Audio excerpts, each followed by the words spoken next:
We are live. Good morning, good afternoon, good evening. I am Tito Labine, and this is the Impulse Show.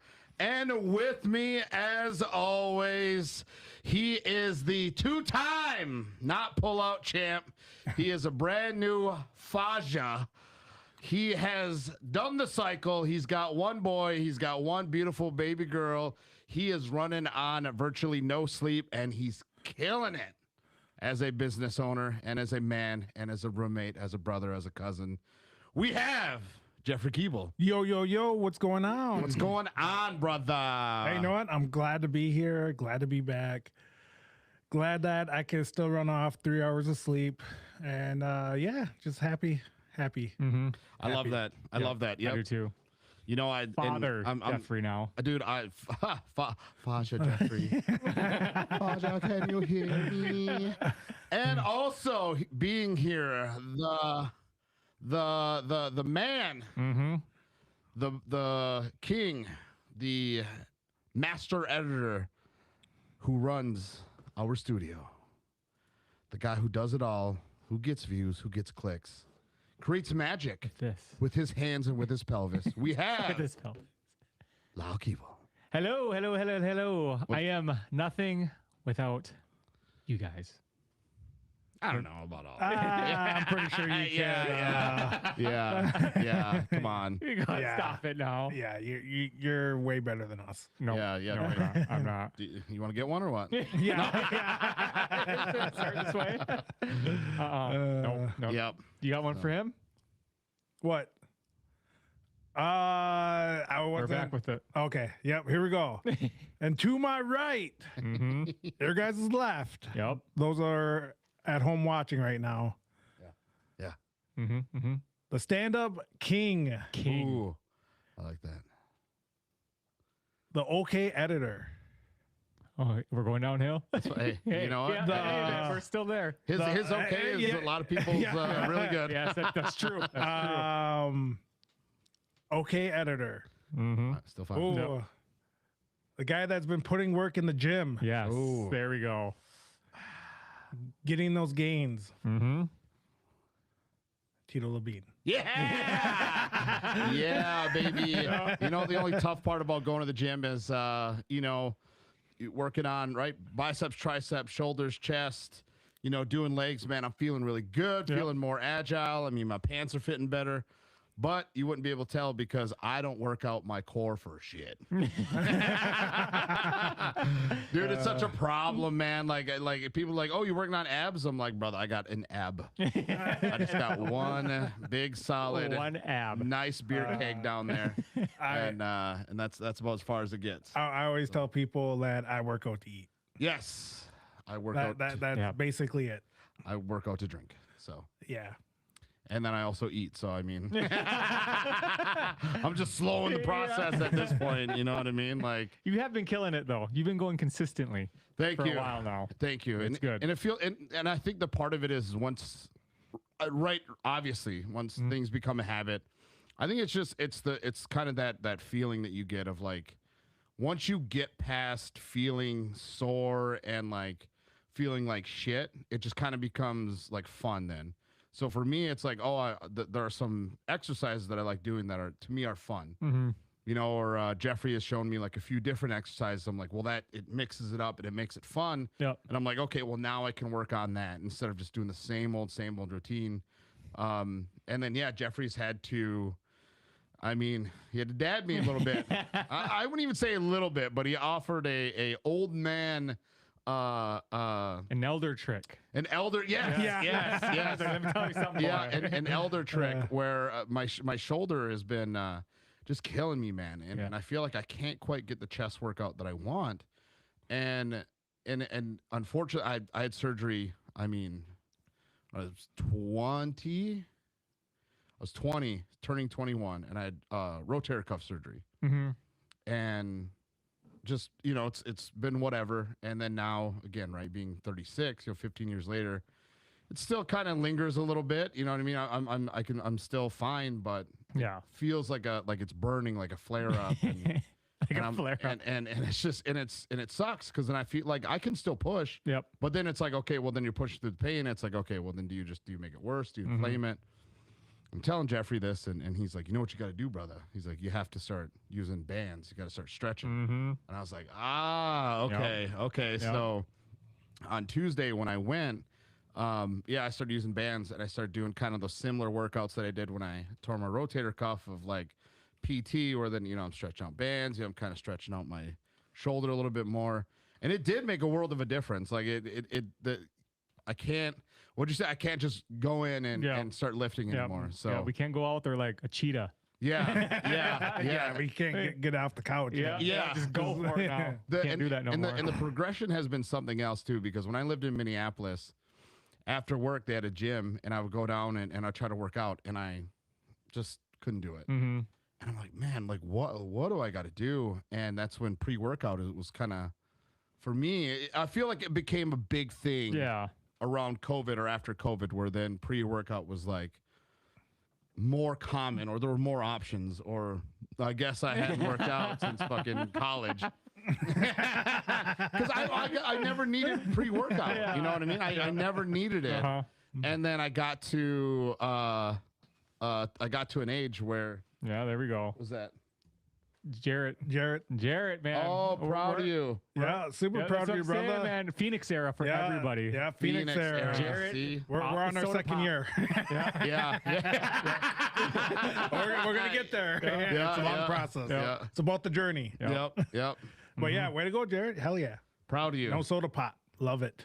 And that's tough. Oh, yeah. Like The soda? doing the no soda thing is tough. I mean, I almost want to say it's more. Could it be more difficult than the no alcohol? I don't know. You'd be the one. And the only reason, I guess you would. and the only reason I say that is because like the health ramifications are significantly. I guess I wouldn't say significantly, but are less than drinking, right? So it's like, oh, like you think like, oh, like soda, whatever, like not a big deal.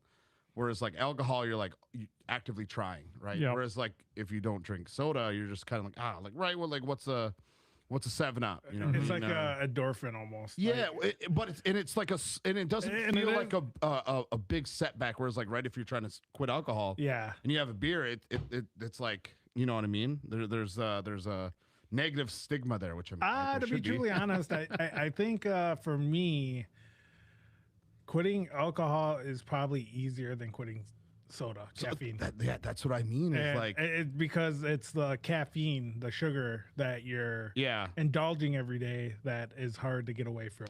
Yeah. I mean, don't get me wrong, alcohol was still hard to quit, but at the end of the day, like, I think for me, it's like you said, the ramification, like with energy drinks or soda, there are health benefits, but with alcohol, you have to worry about acting silly. There's more motivation. Yeah, like I can control my caffeine addiction. Yeah, I can't control my alcoholism. Yeah. Well, now it's like, right, if you get over caffeinated, like, oh no, I ain't gonna hit somebody. Exactly. You might hit someone if you don't get caffeine. You know what I mean? And no, I think that's an interesting comparison, right? Is like what do you think is more difficult? And for me, I would say soda. Yeah. Just because I've done the dry or sober November. Like I've done that, and my go-to was soda. Yeah. Was like Diet Coke, or like Fresca was kind of the go-to for me. And I think it was just that carbonated like feeling, you know what I mean? Where then eventually I transitioned to like ice water or Republic or whatever it may be. But Jared, I think you have a problem. Yeah, it's I mean, like I said, hats off, man. Proud of you, man. Yeah. 2.5 months, no soda. Like, I don't know if I've ever gone like that. Maybe 3 weeks. Maybe. Yeah, I don't think I've gone. I've gone 3 months without any caffeine. But with soda? Yeah, soda, anything. It was strictly like water. Like carbonated high fructose corn syrup. Basically like soda. So, and then it's actually brought up a question that we had.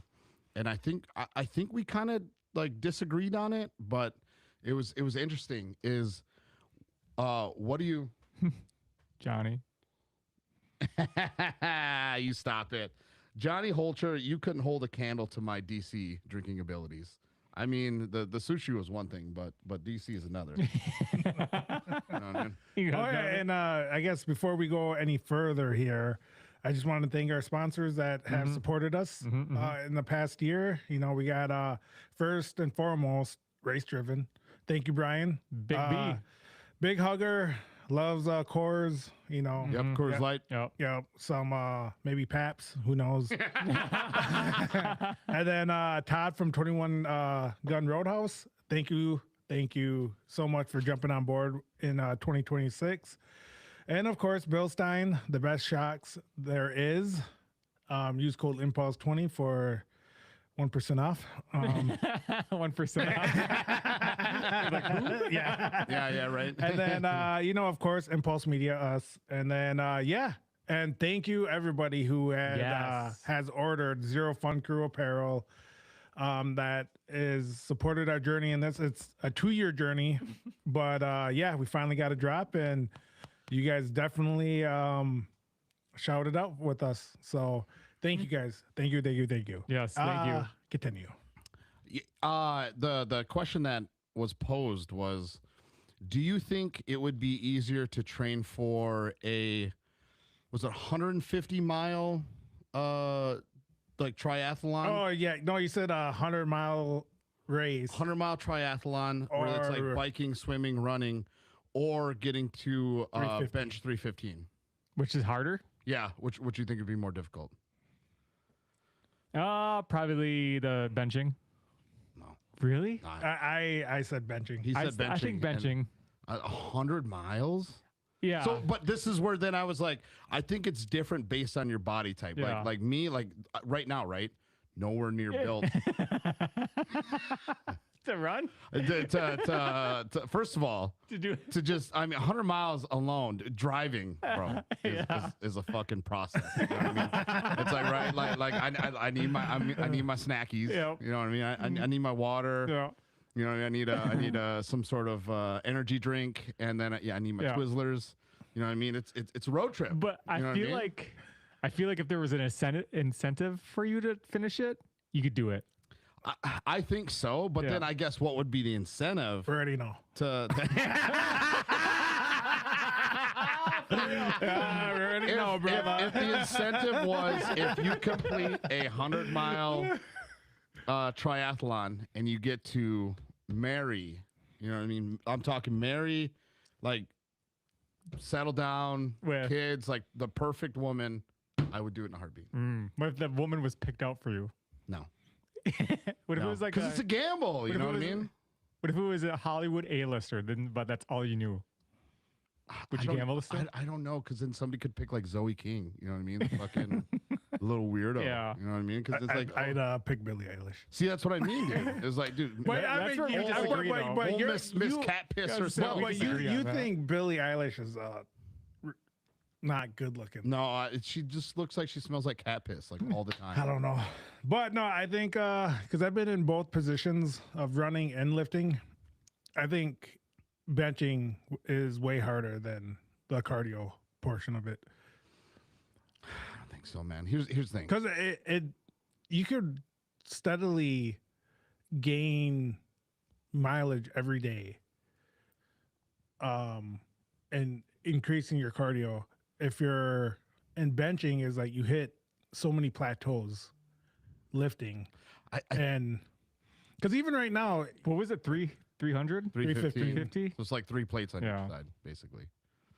Yeah, but here's the thing: you only have to do it once, though. Because even you just have to bench it once. Even it take me forever to get there. Like even your body type, like you right now, it'll probably still take you. You probably could get to 100 miles faster than you could get to 315. I agree. I don't think so. Yes. Where are you at actually? Do you know where you're at with bench? Well, so if you had to guess, I think physically, right, because of my shoulder, I think it'd be I think that's what hinders the difficulty for me on getting it. Mm-hmm. I think if I had a healthy shoulder, I think I could get 315 quicker than 100 miles. Oh, wow. Just bro. Spirits are Damn. young. See, yeah, see, lying. No, lying, bro.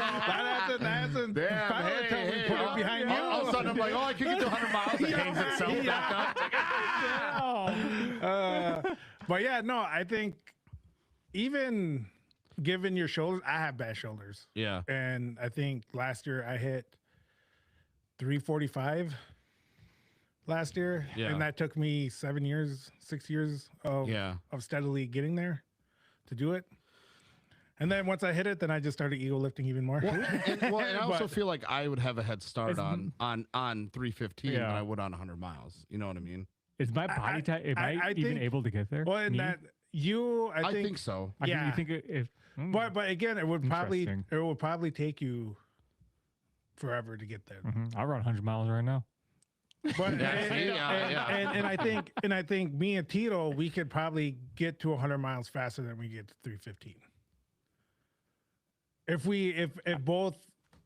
both workouts were the same intensity and everything, like Or like the same Yeah, frequency. I guess Yeah. it depends where you guys Yeah. are starting from, like right now. Yeah. yeah. Like where are you guys at? Like say it's like 250. Because even right You know? now, I max benched the other day when I was up north, and I got to 285, and I was very, very sad about that. Yeah.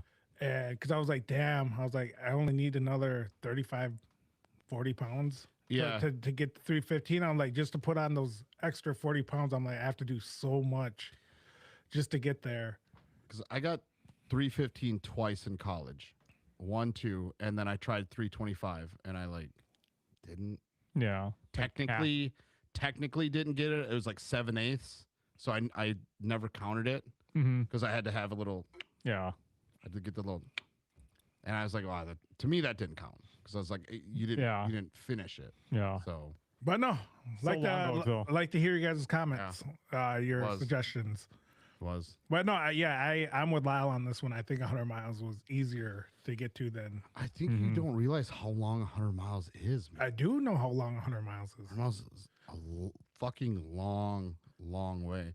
Like I even think about like a marathon. Like Yeah. even, I mean, even a half a marathon. Like even me or even Lyle, like when Lyle did his half a marathon, I didn't run and I ran 4 miles yeah, at my big ass self. Mm-hmm. You can get there. 100. 100. But that's with training and everything. You Oh, train for it, and So it's not it's just like when you're training to get to 315. You're still lifting. You're lifting more. You're pushing Yeah. yourself every day. Oh, what? Just spirits all the way around here. You reach 315 faster. Yeah. thank you. See, Jarrett knows. Jarrett knows. No. Right? 315 faster. What's 315 equivalent for me? 315? 185. Is it like 215? Probably like 225. Yeah. Okay, Probably. It seems like that just seems like so long. Because 225 is 2 plates. Just knowing how much you guys work out, like go to the gym and whatnot. Yeah, because like, me, and like, you guys are slowly getting there. like even me right now, I probably could get to 100 miles faster than I could do 315 right now. I don't know. Yeah. I'm gonna go ahead and not find it. Because I'm not. Like I said, But am I going to find out? No. But Yeah. I've been in both positions where I ran marathons when I was younger. Yeah. I did Century Mark bike races, when I was younger. And then obviously as I got older, then I got fat. And then I started switching to, I was like, might as well be a big guy Yeah. the right Amen. way, if you will. Amen. Mhm. And, Amen. and Yep. started lifting. So I know what you guys mean. Stupid. Stupid. but But nope, that was just an interesting question I Yeah. wanted to Yeah. bring up. But Yeah. I mean, so it's been what about 5-6 weeks since our last podcast? Probably longer than yeah, that, right? it's been a minute. We definitely I guess my train of thought over the last few weeks is, don't get me wrong, we got amazing partners. Love every one of them. Obviously, life gets in the way as far as my situation of being a new father Mm-hmm. of to a beautiful baby girl. Mm-hmm. But also, it's for me, it's everything takes time, effort. 10-15 minutes. Yeah, Okay. time, effort, everything. So, I think I was just burning myself out from everything. Yeah. You know, mean, so especially for you, because you got a lot on your plate. So it's a lot going on in your brain, even. yeah. So like the podcast has definitely taken a back burner. I think even at one point during the burnout, I was like venting to Tito about it. And I was like, maybe we just stop doing the podcast.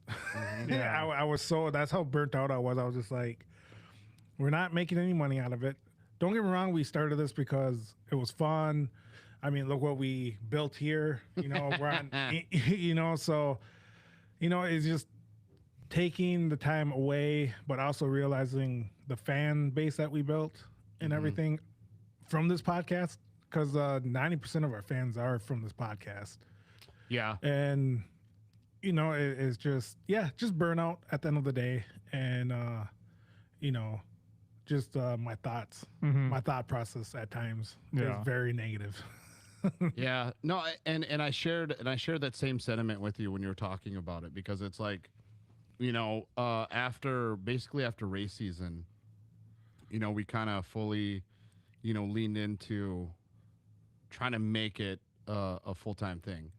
And maybe it's the sport itself, right? Because it's a niche sport, and other like drivers and teams and stuff like that are kind of suffering, going through the same thing. So that's where I've kind of, I don't know, I guess given it some grace as far as us not being able to find people or partners to help facilitate our company. And I don't want to say financially fund, because that's completely different than facilitate. And it's one of those where I agree, man. It's like you're putting all this time and effort and money and stuff into it, and the return you're not getting back is tough, I guess, to then weather it and swallow. You know what I mean? At the end of the day, I mean, I'll be 100% truthful, honest with you guys. Up until I had that job, bro, I didn't know if I was gonna make March rent, to be honest. That's how bad it got. So Yeah. it's one of those where we really put our time and efforts into it, and I felt the burnout with day after day of grinding and emails and talking and setting stuff up, and then doing these jobs for fucking $500. And it's like, you know, these jobs, unfortunately, they have to be split. Yep. You know what I mean? It's like there's 3 of us, really 4 of us, because then what we do is we take that amount, we split it 4 ways, 3 for us, and then the 4th goes back to the company, which again, right, is what helps, like with travel and everything else like that. And I don't know, man. I shared the same sentiment with you, where it's like, okay, then do we go back to just doing it when we can, because it's fun, but we also, I think, want to let you all know that it's like the potential's there to throttle it back. And yeah, it's a bummer, but that's kind of why I guess I don't want to say went away for 6 weeks, but Yeah. that's kind of why I was like, again, right? You know, you had a baby girl, and Jobless. jobless, looking for jobs, and then now I have a job, and it's again a full-time 8 to 4:30 in the office. So you know, the days of being able to do a podcast in the middle of the day are gone. Being able to, you know, contribute more essentially are gone. And I mean, it's a bummer, but I mean, you're just going to have to go back to the same old of, you know, we'll do it when we can, and we'll try to be as consistent as we can. But again, until things pick up, like, because the biggest thing, go back to that. because the biggest thing for me, I'm like, all right, if we're not, you know, again, time is money. So at the end of the day, it's just like, I want to make this fun again. And then for a while there, the last few years, we got ourselves in trouble, you know, and then we're in a bunch of controversies. You know, we spit out a bunch of shit, and it was just, you know, it was just there for a while that it just started not being fun anymore. And don't get me wrong, like, I love talking to drivers. I love giving everyone updates. I love informing everybody.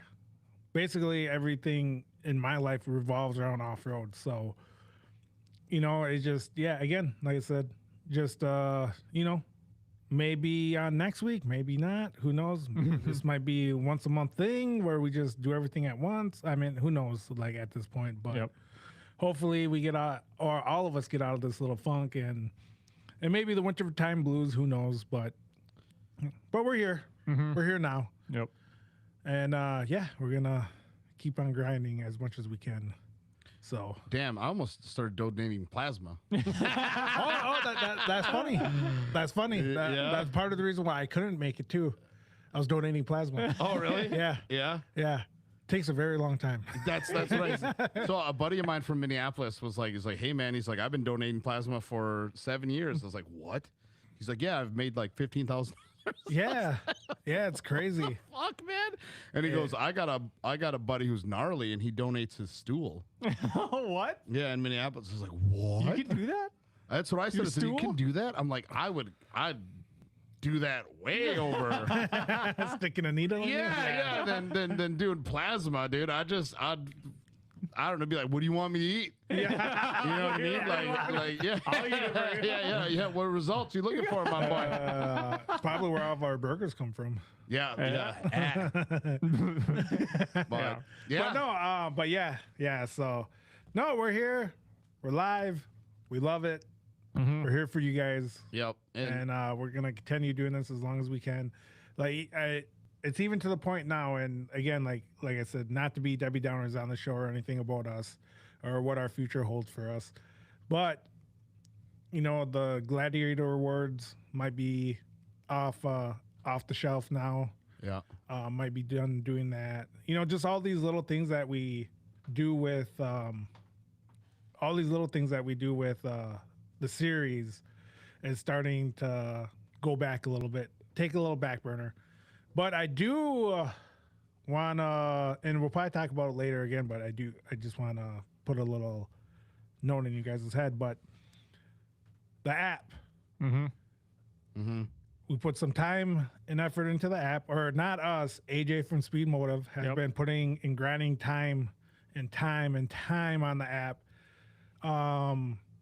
So we got some big news. The Desert Series, or the TT Series, if you will, is going to go live on our app when the TT Series starts at the Mint 400. Well, I mean, there's the Mint 400, and then there's also the San Felipe 250. What one's first? So I think Mint, right? is Yeah. So it will be live, the Mint 400. So again, it'll be the same process as Champ Off Road, the same point systems and everything. I think we have 4 classes. Yep. And again, top 3.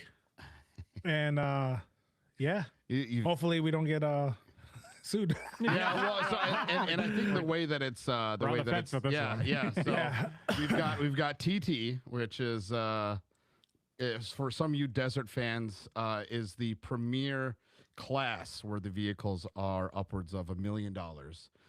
So guys like Bryce Menzies drive it, like Pavardi. Christopher Pavardi, Luke McMillan, Toby Price, Ampudia, Sarah Price. Yep, Sarah Price. Drive vehicles like that. And then you've also got the TT2W, the 2-wheel drive. So guys like, again, Rob McCachran. I can't remember who Trey else Gibbs. was in it. No, I don't know if he's in 2-wheel, but then you've got the TT Spec, which is the Herps drive, which is what Trey Gibbs drives. Oh, okay. And then you've got the Pro Open UTV. Yep. So that's like the Brock Hager class, the CJ class, Anderson.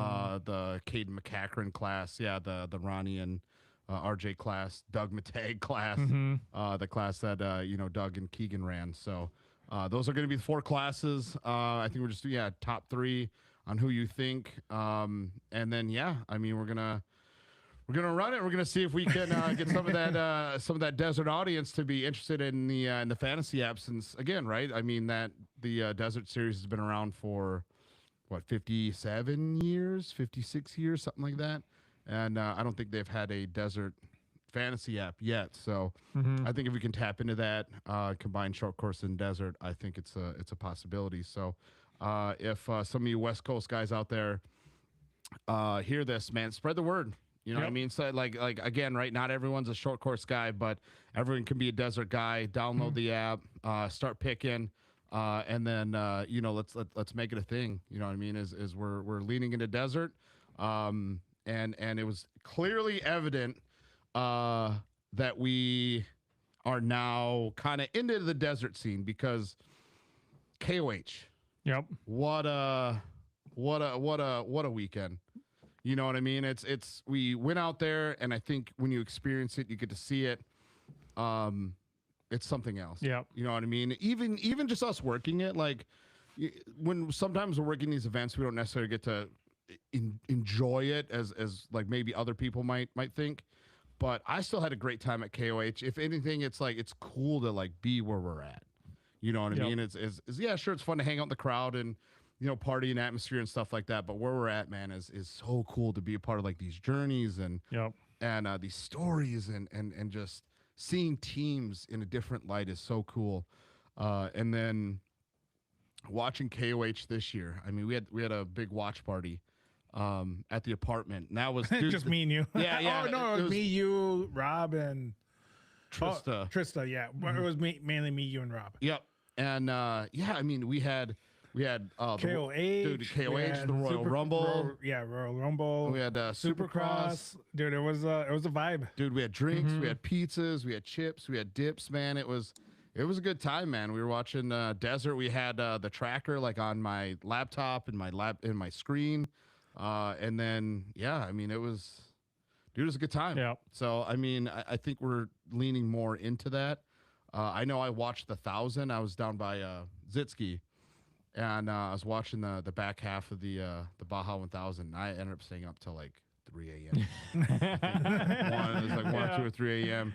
because Toby Price was catching Pavardi and Bryce, and then Bryce and Pavardi, the truck, something went wrong, and then Toby passed him up, and then Luke McMillan was coming back from like 31 minutes, and then it was like 25 minutes, and then 17, and then 13, and then 8 minutes, and I'm like, dude, this is an incredible run. I'm Yeah. like, and then I was getting tired. I had to get up. I was like, I got to be up in 4 hours. But no, man, I think, kind of leaning more into it is really cool. And yeah, all you West Coast guys, we're doing it. Yep. Yep. We tried contacting the series out there in the Multiple desert times. Yep. multiple times. Yes.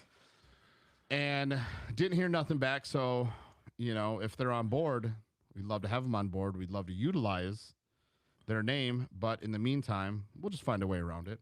So just like how people don't say, right? You can't really say the Super Bowl, and people call it the big game instead. Yep. So you know what they're doing. Yeah. Yep. Yeah. So it's like, okay, we'll just call it TT. You know Yep. what I mean? Or we'll come up with a name, you know what I mean? Where it's like, Yeah. expensive trucks, and then 2-wheel expensive trucks. Yeah. And then $1 truck. half expensive trucks. Yeah. And then we'll just do like UTVs. You know what I mean? Yeah. Like Yeah. we'll find a way around it. Yep. So it's, and either fucking work with us or not. Yeah. I'm saying this. I want to work with you. Yeah. Work with you, fool. But also with the app though too, just to forewarn everybody that's listening, there will be a paywall. Again, as I stated in the other podcast, we still would love to have you guys play and support us in any way possible. And yeah, I mean the paywall is just keep the app maintenance and everything. None of it really goes to us. Nope. If we have an abundance amount of money, I mean, again, like I said, my biggest thing is always to give back. Maybe it could pay for the Gladiator Awards, or maybe we could do some type of whole shot or fast, some type of money that we could give away with the fastest lap of the weekend, or some type of privateer program, or giving back to the privateers, something in that sort of payback, if you will. And you will have a few desert races free, but once Champ Off Road starts is when the paywall will go up. Yeah, so starting in May, the paywall will Yep. go up. And Pay this up. is so, and the paywall is for a year.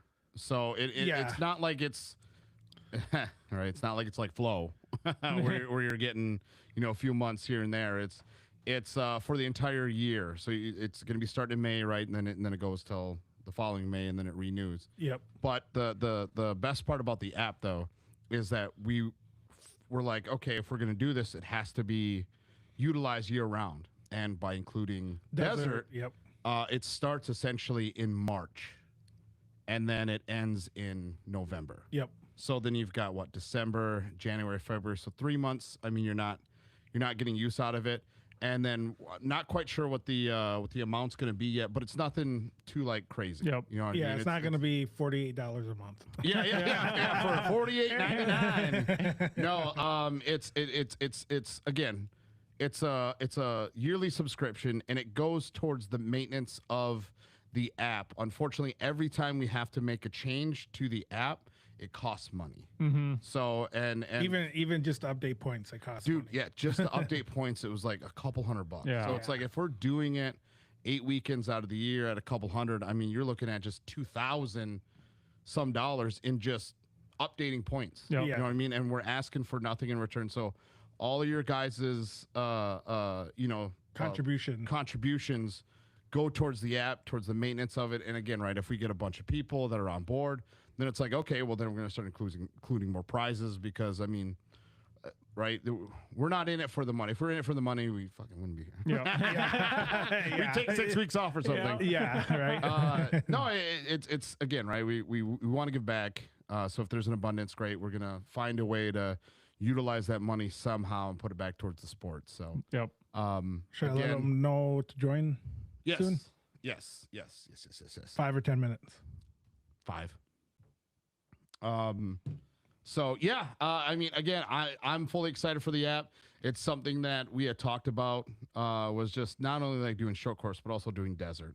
And so you're going to get Mint 400 Yeah. free, San Felipe 250 free. I mean, it's a nice free trial Yeah. for some of those new desert guys that maybe you want to join or kind of do whatever. And right, we're also going to put out our own promotions like we did for, the app here. So, again, man, we appreciate everything. We appreciate all the support, everything that we do. Again, none of it really goes into our pockets Nope. at all. No. It's always reason why we're broken. for yeah, 6 yeah. weeks.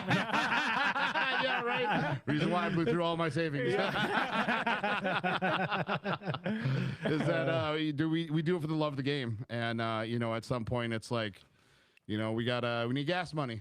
You know what I mean? That's essentially what it feels like. Is like, hey man, we're going on this journey, we're going on this ride. And unfortunately now it's like, as much as we want to front the bill all the time, it's we need some gas money. Yep. Yeah.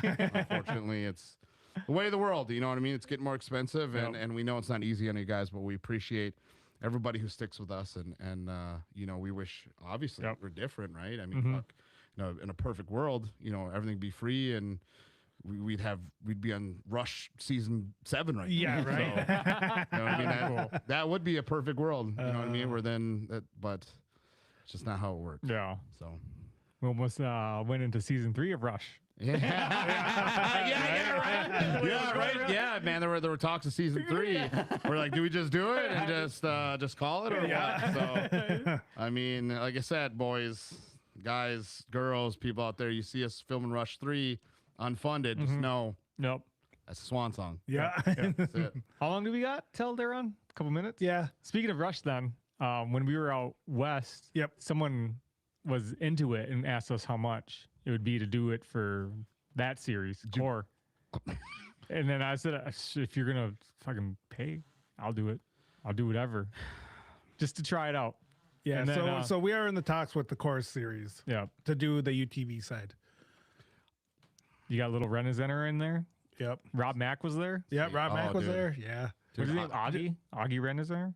Something like that, I think his name was. Yeah. Carl's good. And then we have, Concussion, Carl. Jared Brooks was out there. Old JB77. Yes, he was. Yep. Yes, he was. How's he looking? Handsome or what? Yeah. Handsome as ever. Oh, yeah. Even better, probably. He said he'd be on the podcast, too. Why? You don't do nothing. No. He's a moto dad now. Yeah. Is he? Yeah, big Oh, time. shit, man. Big time moto dad. Just working on that little, I don't even know what you call them, truck, mod carts, little mod Yeah. cart. Yeah. Just working on Off-road dad. off-road dad Off-road dad. Mhm. and moto dad, Yeah. both. Both. Both of them. But yeah, man, he's just, Joe and Jeffrey went over there and talked to him. He said, what, he was working on that cart Oh, from yeah, sun he- up to sundown. Yeah. And I'm like, damn, that's how much work it is to just have, these little kids. Yeah, yeah. Just, he's like, yeah, I had to remake the chain. No, it's a lot of setup with clutching and everything. But of course, everyone in that world Yeah. of again, like short course carts and mod carts and everything, they're so secretive with their setups That's because such a West Coast thing, man. because everything is they're not fast, so if you can pick up a 100th here or there, Yeah. they're not gonna go out there with their secret, Yeah. and being like, oh yeah, we run this, and then be like, oh man, now they're Yeah. running with him. I wasn't believing in the conspiracies, and I watched the race. I was like, oh, maybe they are doing something. Yeah. Yeah. I was like, Jared's kid was all by Six. himself in six. in 6, but the front were just gone. Gone, And it huh? was just him. Yeah. And then everybody else behind him. Because there's what, short course carts and then there's mod carts, right? Yeah. Yeah. Okay. Yeah. What's Dakota in Atkins? Mod Is carts. it a mod cart? I was gonna say. Can't wait for him to dude, bump him, you- man. hey, Can you imagine him? You get him, dude. I think you get him in a short course cart. Yeah, out there. Or just in And- general. And dude, anything. I think you get him in something without a chain. Imagine when he gets to pro spec. That's what they're saving it for. I can't wait. I can't wait. That kid. That might come sooner than later. Yeah. That kid's so gun ho. It's so great. Like that's a mentality. But Rumorville has it that Joey Machosik's done. Really? I think they're switching their Program? program. Mm-hmm. Okay. So that might leaves that pro spec open for a certain Young talent. yes, a little hellion out there. I tell you what, maybe Little you hooligan. maybe you govern Yeah. that prospect. But who knows? I mean, like I said, again, that's hearsay. So we got not yelled at, but Owen Van Amp. That Rumorville will shut down quick. Yeah, I mean, but that's why we do the yeah, and hands up. then obviously you've seen Rodney's post. So Yep. you've seen Rodney's post with the departure with Yamaha. Now everyone's talking about what was posted up yesterday with CJ. Yep. Oh, I didn't. Man, that's crazy. I didn't see that coming. him taking I had no fucking yeah. clue. taking two race weekends off. Yeah. To heal up. And what else? No. We got time? Should we get to the guest? Yeah. Is it time for the guest? Well, I mean, they need to. Oh, we're waiting for them. Yeah, oh, I thought we had to do that. Well, yeah, Rumorville then. It's little prospect demon, hopefully, and then Van Epperens. Then we talked to a certain somebody at the banquet about Crandon. Oh, yep. So- Oh, yeah. We got to have him on too. Mm-hmm. Oh, Ty? Yep. Oh, Yeah. Oh. yeah. But no. I mean, Well, I mean, Yeah. I feel like we talked about it where it's like, I mean, he's the guy who, takes care of the track Mhm. essentially. Yep. So and I would love to have him on and just talk about. Oh shit. there's What's one. up, boys? Oh, there he is. What is going on, my boy? What's going on, guys? How's the Midwest cold treating you guys? It's kind of we're having a warm front out here. Oh, nice. There was 34 degrees. yeah, today. I was above freezing. Yeah. I had my windows down. Oh, nice. Yeah, had to drive the tampon in to soak up all the juices. You know what I mean? It's Yep. like, Where's your brother at? I have no idea. He should be joining in any second. probably dropping a big old Duke. How often Yeah, he probably. I went to join and I had to download the app on my phone, so it took me a little bit longer than expected. Okay. Yeah. No, I probably should have said that. I was like, oh yeah, it's a link, and then I was like, oh, but it was pretty friendly though, right? As far as like downloading and then just kind of Yeah. Yeah, it was easy. I just hit the link, download the app, and then I hit the link again when it was downloaded, and it took me right to you guys. Hell yeah. So I mean, yeah, that's what we're here for. And and there he is. What's up, boys? What's going on, brother? Dude, what's up with the shades? I don't know, dude. I found him upstairs, man. I figured I'm gonna rock something different, dude. I had this hat on earlier. You know what I mean? It says, You pick up some other type of career this off season, or dude, I did, man. I did. It's called a 9 to 5, man. It's terrible. I thought you were gonna say you're a stripper, but No, please. If I was gonna do something like that, I'd be a gigolo. You know what I mean? I'd charge by the pound. is that where you got the glasses? You asked ChatGPT how to be a gigolo, and Yeah. first link was those shades. Yes. How to draw in big ladies. They love the yellow glasses, man. Like I said, charge by the pound, man. That's how you do it. You go hunting, hog hunting. You go hog hunting. Yeah. So no, man, it's good to see you guys, man. Welcome back to the podcast. Welcome back to the show. We're doing it live, and then we're obviously gonna release it, audio as well. But we've been a little bit busy. Jeffrey's a new dad. Obviously, Mr. RJ, you two, are a father as well. So I mean, before we get into KOH, let's talk about that as far as like parents go. I mean, Ronnie, I don't know about you. I mean, you're a very, humble man. I'm sure, one with the Lord still. You still got your chastity belt on. So, I respect that wholeheartedly. Thank you. But for the other two sinners, go ahead and tell us about fatherhood, man. I guess what are some things that you go through that maybe us normies don't? We let Ronnie babysit the other night, and she made it back all in one piece and survived. So that was a good. Start. Yeah.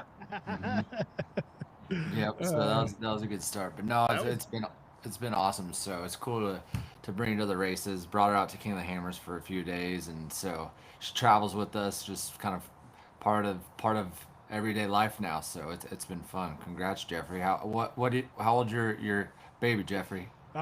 She's gonna be 2 months here on Saturday. Okay, so you're just surviving. Yeah, survival mode right now. She's upstairs with Auntie hanging out. So Nice. I have a babysitter of myself trying to do these shows and everything. So, but no, she's awesome. I'm in a very weird predicament where I'm in a long distance relationship, if you will.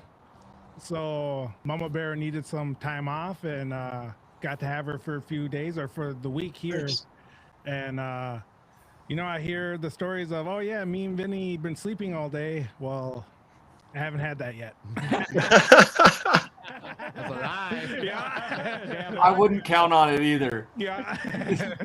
So no, she's awesome, dude. She's super chill. Yeah, just awesome. Like, can't complain. Like, unfortunately, she does look like me, so it's Yeah.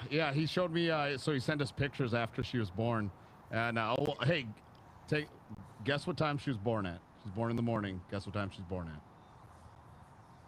4:20. Oh, that's a good guess. But That was a good guess. I don't even know. I'm gonna go 6:19. Another good guess. But keep going up. Keep going up a little bit later. Not that cool of a day, put it that way.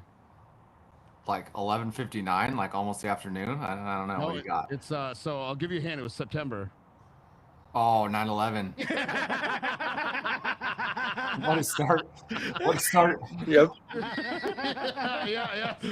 Solid rip. Yeah. Are you guys sure your clock's set right in here? Yeah, put it back in. Hold on.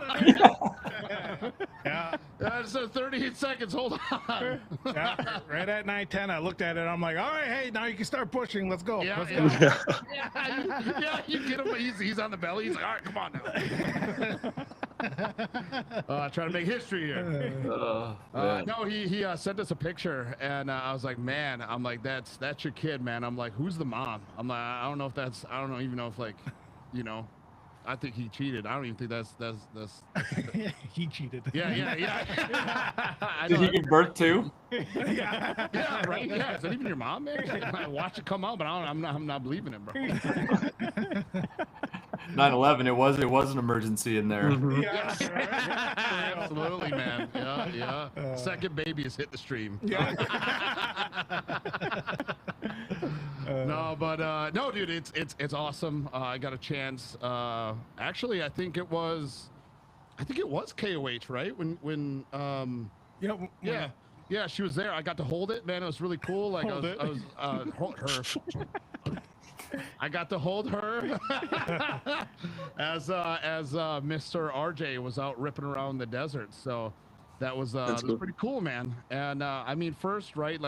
Unfortunately, we were a little busy on Thursday. We had ourselves a shoot, and we were at the casino. So we're at my casino.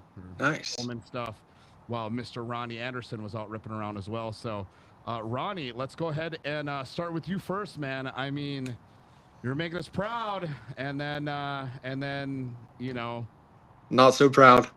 yeah, you hit the Dairy Queen line a little too late, so Yep. was not ideal. But man, I mean, dude, you're crushing it. Tell us about KOH, man. I mean, getting out there the UTV and doing the Desert Challenge. Yeah, I mean, it was good. It was a good start to the week with RJ in the trophy truck, and they had a really good race and qualifying go on. And then qualifying for us was good. Started on the front row with Brock, which was cool. And really qualifying kind of sets you up for success there. If you start kind of further on back from 20th or even 15th and you get to the rock trails, you really have no chance. Just because everyone's already plugged up in there, and you're just going to lose so much time to the leaders. So qualifying was really, really important, and we did a good job on that. And coming to the race, we Brock hole shotted me. We got out behind him and just kind of settled into a pace, and he ended up actually breaking on probably the toughest trail of the race, which was Jackhammer. And just him broke there. And then by the time we were winching up the line next to him, it was already stacking up. I think there was already 4 cars in there that were waiting, just because you have to winch kind of that right line where we went up with Brock broken in that left line. So that kind of shows how much it means to be up front early on in the rocks, So and then there, I had already heard from the guys that they were looking at it possibly DQing me for going backwards on the short course. When I was finishing lap 1, I came in and we dropped down the qualifying rocks like we did in qualifying, and then we kind of went farther to the right instead of staying to the left, and I went to the left like I did in qualifying. And there was no markers or anything, but ended up going backwards for a little bit on the course there. And then I didn't actually know until there's maybe probably 3 rock trails left in the race, and we had probably like a 30-minute lead at that point. So it was a little bit of a bummer there for sure. Dude, man, I know when we were kind of keeping an update on it, and like, hey man, Ronnie's kicking ass, and then they're like, oh yeah, he got DQ'd for going backwards. And again, right, I'm not watching it. How the fuck you go backwards, man? I'm like, listen, like I've done a lot of stuff in my day, a lot of weird stuff, but I mean, I don't know if I've ever gone backwards. You know what I mean? Yep. Shit. So I just, right. It sucks. It sucks to have that happen. But I guess, right, you're looking at it, right. We're obviously big fans of you guys. We love you. We've been around you, and maybe it's because we know you. I guess going forward in a sense like that, and feel free to like answer it or not. Yep. But going forward, like let's say that happens, right? Do you think that actually warrants a full-blown DQ? Because and the reason I question it is, did it actually give you an advantage at some point? And even if it did, could you also just give you a time penalty? You know what I mean? Or force you to go back on the track, or let's say you've already gone by it, whatever time you may have gained, right, as a penalty, and then you just gain another penalty. Is that something that's acceptable, or why is it such a hard DQ? I'm not sure why it's such a hard DQ. So I went backwards on the track it was 2 or 3 corners, and then they actually flagged me off the track and stopped me right then and there in the infield and said, hey, you went backwards. And I was like, okay. And they talked to me for 3-4 minutes right there, and then told me to continue on and we'll figure out the penalty later. Yeah. So we turned back around, went the right way on the course, and left the infield and back onto the rock lap. So it's hard to say. I mean, obviously I did go backwards on course, which they say is a DQ, right? But there was no one else in the infield when I did it, and there was no course markings, nothing like that. So it's hard to say. I mean, obviously, I think it is probably worth the DQ, for going backwards, because you don't want everyone just going backwards on the rock trails and whatever, right? So you have to kind of draw the line somewhere. But it's hard to say why'd they send me back out, and say, we'll figure out the penalty later, and then DQ me in the middle of the race while I was still out there, which they've never done that before. Yeah. Mm-hmm. They always wait to give the penalties or whatever after the race when they let everyone finish. Yeah, and I'll chime in because I got to deal with it on the ground a little I bit was while just he was about to racing. say, like, yeah, RJ, like, what do you think about that as well, man? Just, like, I guess your opinion as far as, like, Ronnie's situation. Yeah, I mean, I get both sides. I think the hard part is when you weren't there and you hear how did Ronnie go backwards on the course. Like, I think what people don't understand unless you were there and watched it, like for 8 days, 9 days, people went the direction Ronnie was going. So the Yeah. burned in line when they qualified, they came down the rock face, and then came backwards, which was the right way all week through the short course. Well, the night before the race, they went out with a tractor and rerouted the short course so because it changed directions the way it came in on that day. So there's 8 days of pre-running, and every single day of pre-running they could not pre-run the correct way because there was other races, other things going on, and they would have been going backwards then. So it was explained at the drivers meeting, but I mean, you got to imagine 300 vehicles qualified plus our race plus everything. I mean, there was 600 people that have gone and made tracks the way he came down. Yeah. And the very first person to come down it was Brock first, and he ended up making the correct turn, and then Ronnie followed the line that he just kind of was used to, you know. Then I think the frustrating part is, well, one, he did it in front of everyone coming into Yeah. into the infield. So like, if it just happened, I don't know if anything would have ever come of it, you know. But one, they all saw it. They pulled him aside. They sent him back out. I'm assuming at some point it got a little political of you know, the event sponsored by Can-Am. They sent Ronnie back out and said, and this is just me assuming, and it happens both ways. You know, I'm not like pointing fingers here. Right. Hey. Mhm. So I'm assuming at one point they just still had a lot of dogs in the fight, and at some point it's just ironic that Ronnie was gone, getting all the coverage on TV, and I sat by the race directors for 25, 30 minutes and was like, what's the decision here? Because we're not going to go destroy our car if you're just going to DQ him. Yeah. And we don't want to, like, we're not those guys to impede the race. Like Ronnie's second place right now. If he rolls, breaks, whatever in a bad spot like Brock did, he's affecting everyone else's races and chances through the rocks. So two things there. One, we don't want to destroy our stuff for no reason. Two, it could affect other people's races. And like, as bummed or mad as we are, like, I would rather not do either of those things. So for 25 minutes, 30 minutes, I waited at race control, and I'm like, I understand, like, a rule's a rule. I think the bummer part of it is they made a very, very poor decision and didn't mark the course. They run a GPS, you know, in their car, it shows them, but it is not directional. So as soon as the lines touch each other, as soon as they were going backwards, it shows they're on course to them. They can't tell the difference of the course going this way or this way. It's just a line, you know? So I think that it was the bummer part too is Ronnie did it, and all the officials went over there and were like, holy shit, this is an issue. They went over and fully taped off the area so that like Oh, so none of everyone the- else gets the benefit of that then. no Yeah. other competitor technically raced the same thing, because it was confusing. It sounds like, how could you possibly go backwards? But it was like they instantly knew, like, dang, this is dangerous and we messed this up, you know. And we even talked to Brock, who did it before, and was like, yeah, dude, that was sketchy. Like, they did bring it up in the drivers meeting, and he navigated it correct, but not all week did they ever get to run that section. And basically Ronnie came off this big rock ledge and went onto the watered main course where he Yeah. needed to stay off onto an untracked line and go basically backwards of what they'd done before. So there's more to it than just like going backwards on course. And I think that the rule is written in spirit, right? Like, you can't turn around and like become a collision on course. Yeah. Like, Yeah. it was simply a mistake on a poorly marked course, you know?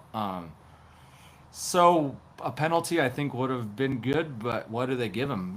35 minutes. I think at one point had just over 40 minutes in the rocks, and then he cruised to the finish and still won by 30. So like, if they give him a 20-minute penalty, he still wins. I don't know. It was more disappointing of like, whatever, if they're gonna DQ him. It was kind of disappointing the way they did it. Like, I've never seen, they sent him out.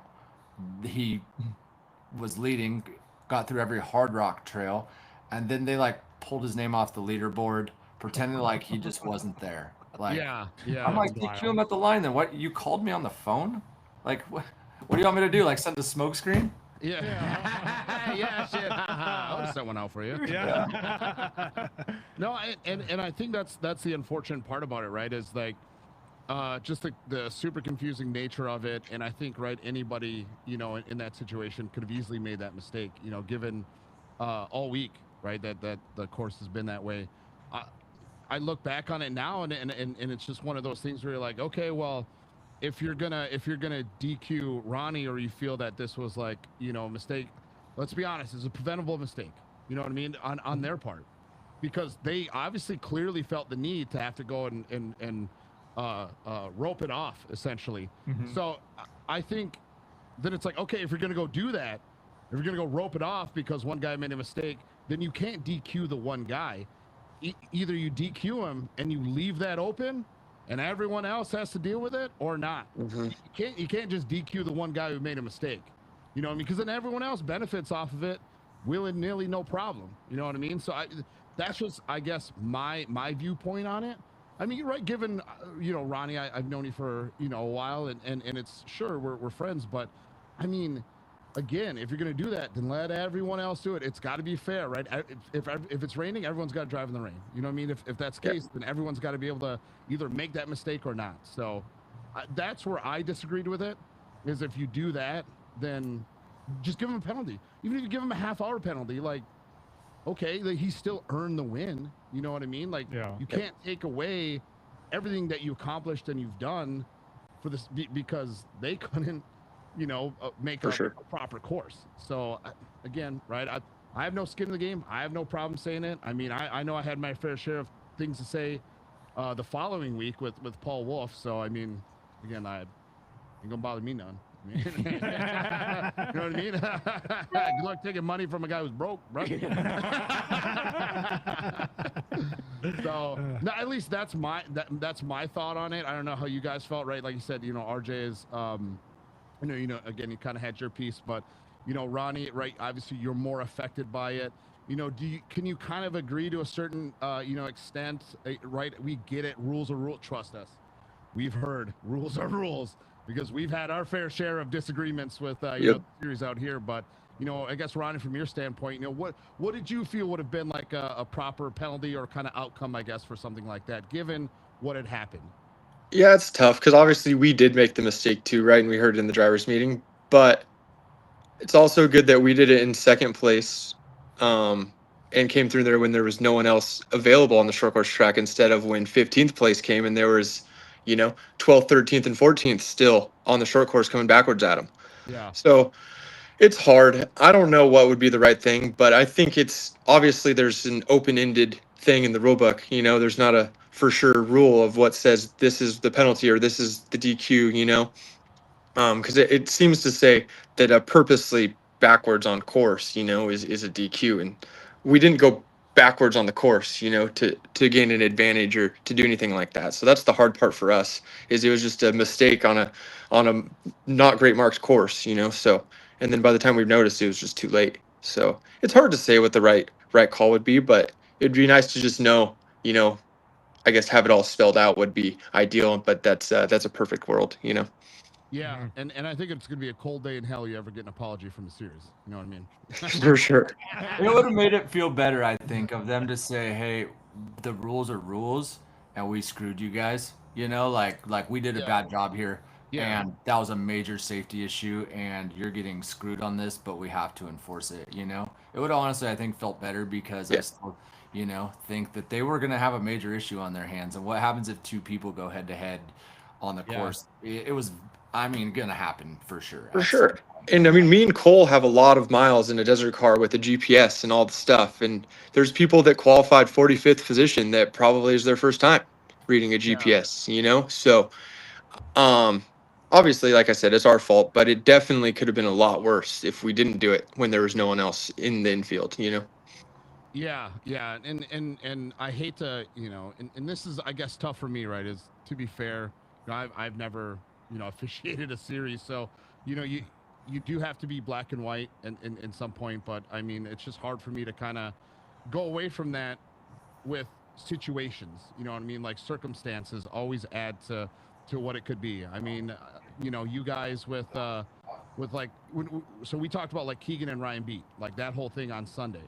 Like us three, we all disagree about how potentially what the outcome could have been, but it's one of those where we disagreed with like the three spots that Ryan beat got pushed back because it's like, hey man, Ryan made for a move, okay, it didn't work, okay, then it's just Keegan, Ryan, whatever.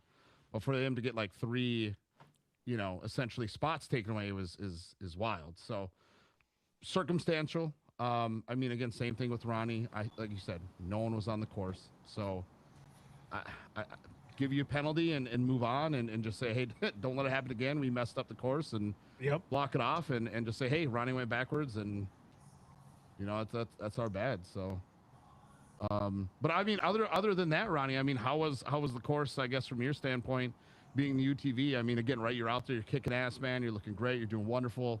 Are you getting ready for the Mint 400? You got the 250 coming up. So what's the deal? Yeah, for sure. All in all, I think King of the Hammers was a success. I mean, the car did really good. The team killed it.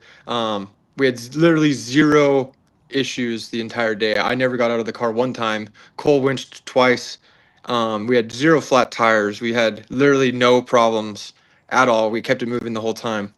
So that was really good. That's, I think, one of the toughest races to do on your equipment. It just nonstop beats it up. So I think as a team perspective, it was really, really good. And the team did a really good job, and the car was amazing. We definitely had the best car that day. So that was a really big positive for us, just knowing that we had the best car and we had the best team that day to go out and win by several minutes, 30 minutes or so. So that was the plus side. And just try to bring that into the Mint 400 here in about a week and a half now coming up. So what did Brock say when he found out that you got disqualified? Was he like, hey man, that sucks? Did you already call him? Did you already get that answer from him? Yeah. No, it's just a total guess on what I think Brock would say in that situation. Oh, that's hilarious. Oh, that's so funny. No, he was good. He just he just congratulated us and said he's sorry about the situation stuff, and we talked about it for a while. But yeah, it was good. It was good. Yeah, I was like, hey man, that sucks. Sorry about the situation. He thought there was some lines in the desert that like were complete no-goes. So when his team said, hey, Ronnie might be getting a DQ, he's like, oh, Ronnie took one of those lines. That was dumb. Yeah. Why would you do that? Yeah. So we actually just kind of broke the news here a little bit before you guys jumped on. And, again, so Ronnie, right, is we've got the Mint 400 coming up and then San Felipe 250. And then we've got Wheatland in May. We are actually expanding our fantasy app. Nice. So we are expanding to Desert. Dang, that'll be sweet. So we are expanding to, so it's going to be in there as TT, as TT2W. Nice. TT spec, and then the open UTV. So Yep. there'll be 4 classes, and it's going to be top 3. So you're saying I should probably pick you for UTV, or do I have to pick the other guy?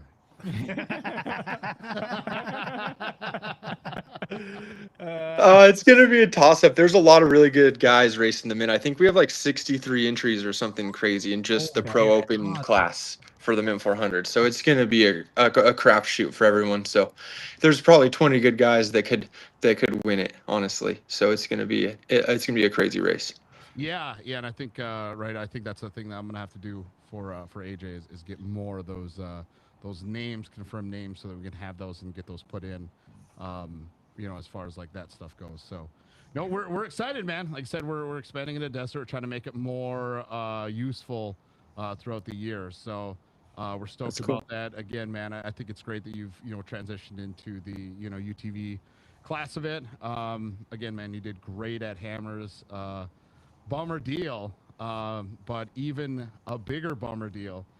Ronnie, can you imagine leading for like a lap, 2 laps, and then you just like cash it in? I mean, I could not sleep that night. if that happened to me hypothetically. You know what I mean? Just how would you handle that, Ronnie, if you were just kicking everyone's ass for like 2 laps solid, and then you just hang it up? Some would call it a power move, you know?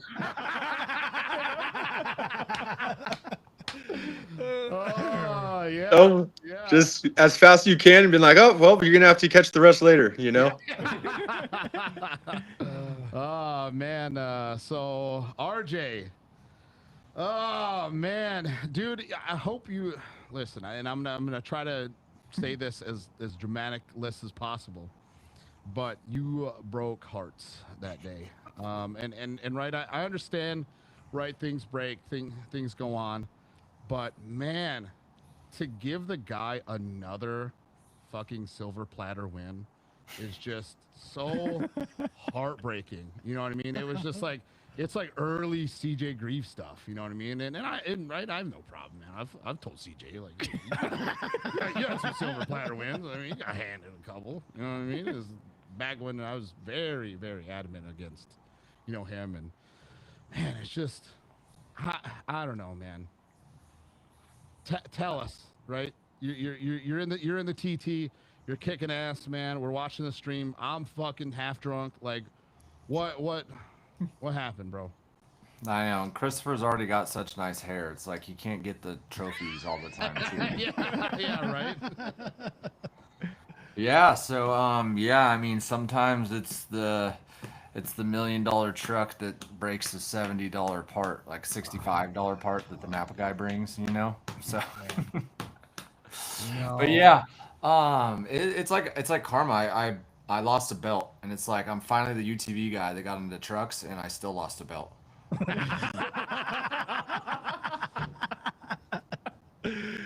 Oh man, big belt guy, huh? I didn't even think that was possible, and here we are, just putting around the infield to my back to my pits I go. Yeah, it was a bummer deal. It was honestly cool. It was a cool opportunity to get to run the truck. Wanted to race one for a while, so to get to go do it, qualify first and run out front and lead laps. The desert is like hard because we're so used to short course that it's in short course you just give it everything you got. I mean, there's the conditions change. Sometimes it's slick in the beginning, sometimes it gets rutted, so you manage. But as a whole, like, you're going hard, like if you finish 8th, you're the 8th fastest car and driver. It's not like you're like, I was really just waiting for the top 7 to all crash. You do that in the desert, it's hard to say in qualifying because everyone says like, oh, I'm starting 8th right where I want. And it's like, didn't you try to go as fast as you can in qualifying? But there is the managing the race because so many things happen, there's dust, there's all kinds of things of knowing when to push. And most of these vehicles, UTVs in the desert, they've gotten way better, but even the trucks still, it's like you cannot drive them 100% the whole race. I mean, rocks are going to jump out and get you. Like, there's just so many things. You're in the dust, you can't see sometimes. You're passing lap traffic, you're not sure what they're going to do. It's just part of it. So I just didn't even know the pace because these trucks, you don't go wide open, and starting first, you have the dust behind you. So it's like, I was excited to learn kind of as the day went on, like, okay, how fast to go here? How fast do I slow it down here? Like, do you let them, get in your dust? Then do you go fast at the end, So I really wanted to try to get all the laps in. It sucked literally finishing the 2nd lap out of 5 or coming to the pit for fuel and tires and lost a belt. Put one on in the pits and it just kicked another one. So yeah, it sucks, but it was a cool opportunity. It's better than running 8th and breaking, at least you got to see a little bit of me out there. Yeah. No, I.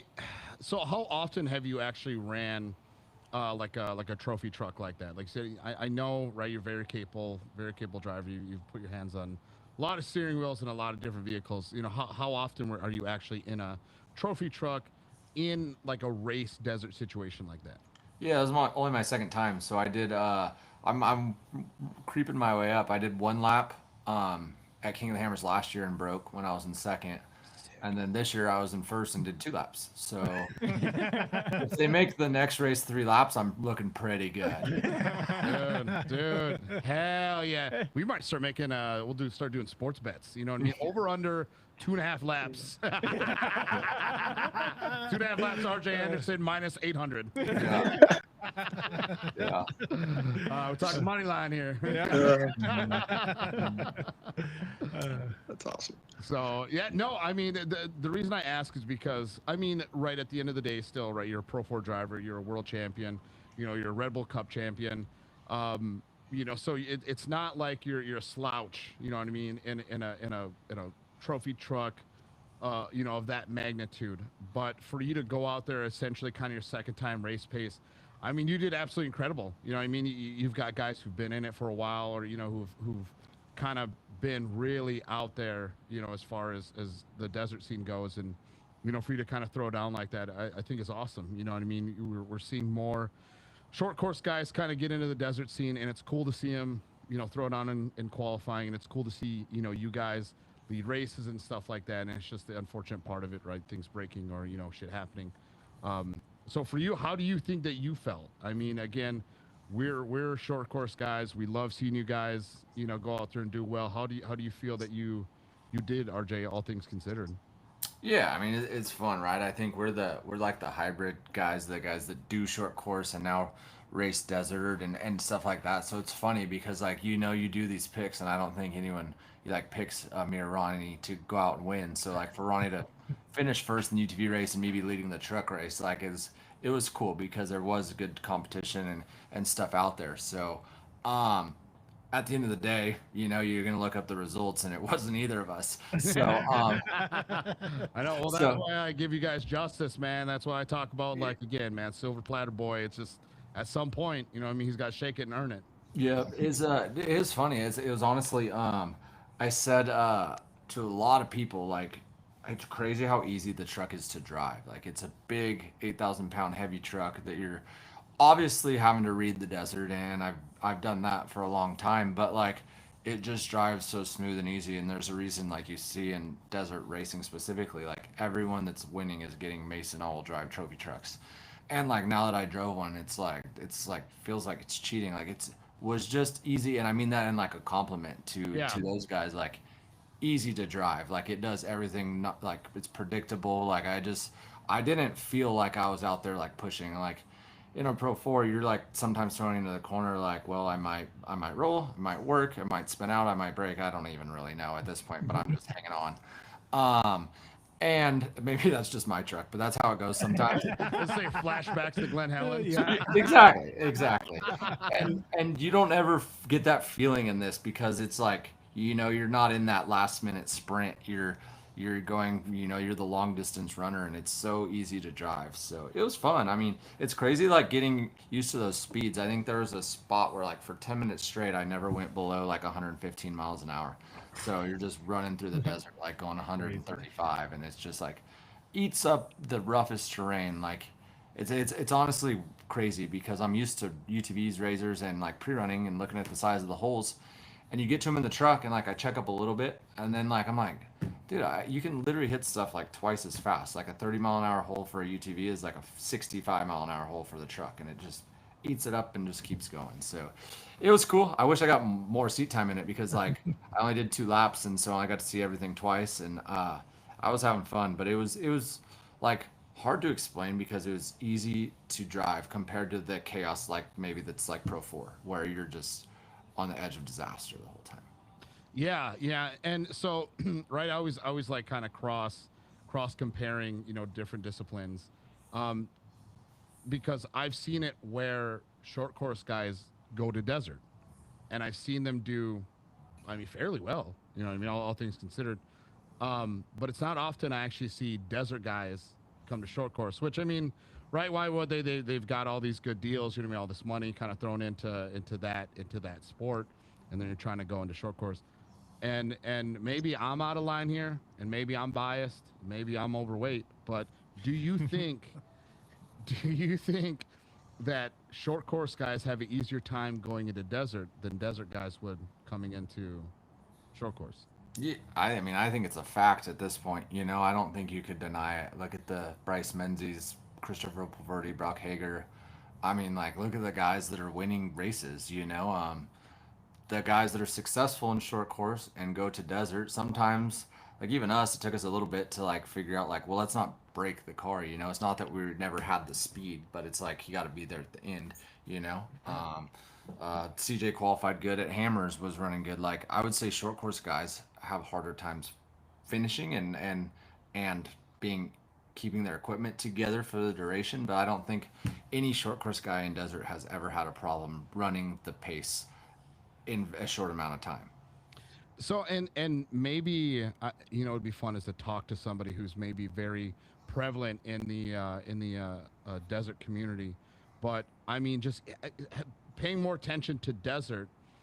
I've heard since for 4 or 5 years now that have been really kind of watching it is that these Baja times are like becoming quicker and quicker and quicker. Like before, it was all about survival. Now it's an actual race. And do you think you credit some of that quickened pace to short course guys getting into desert? I mean, like when, like you said, man, when Bryce Menzies came in, Pulvardi, Hager, is that these guys are starting to push the pace. Where guys like Luke McMillan, Andy McMillan, you know what I mean?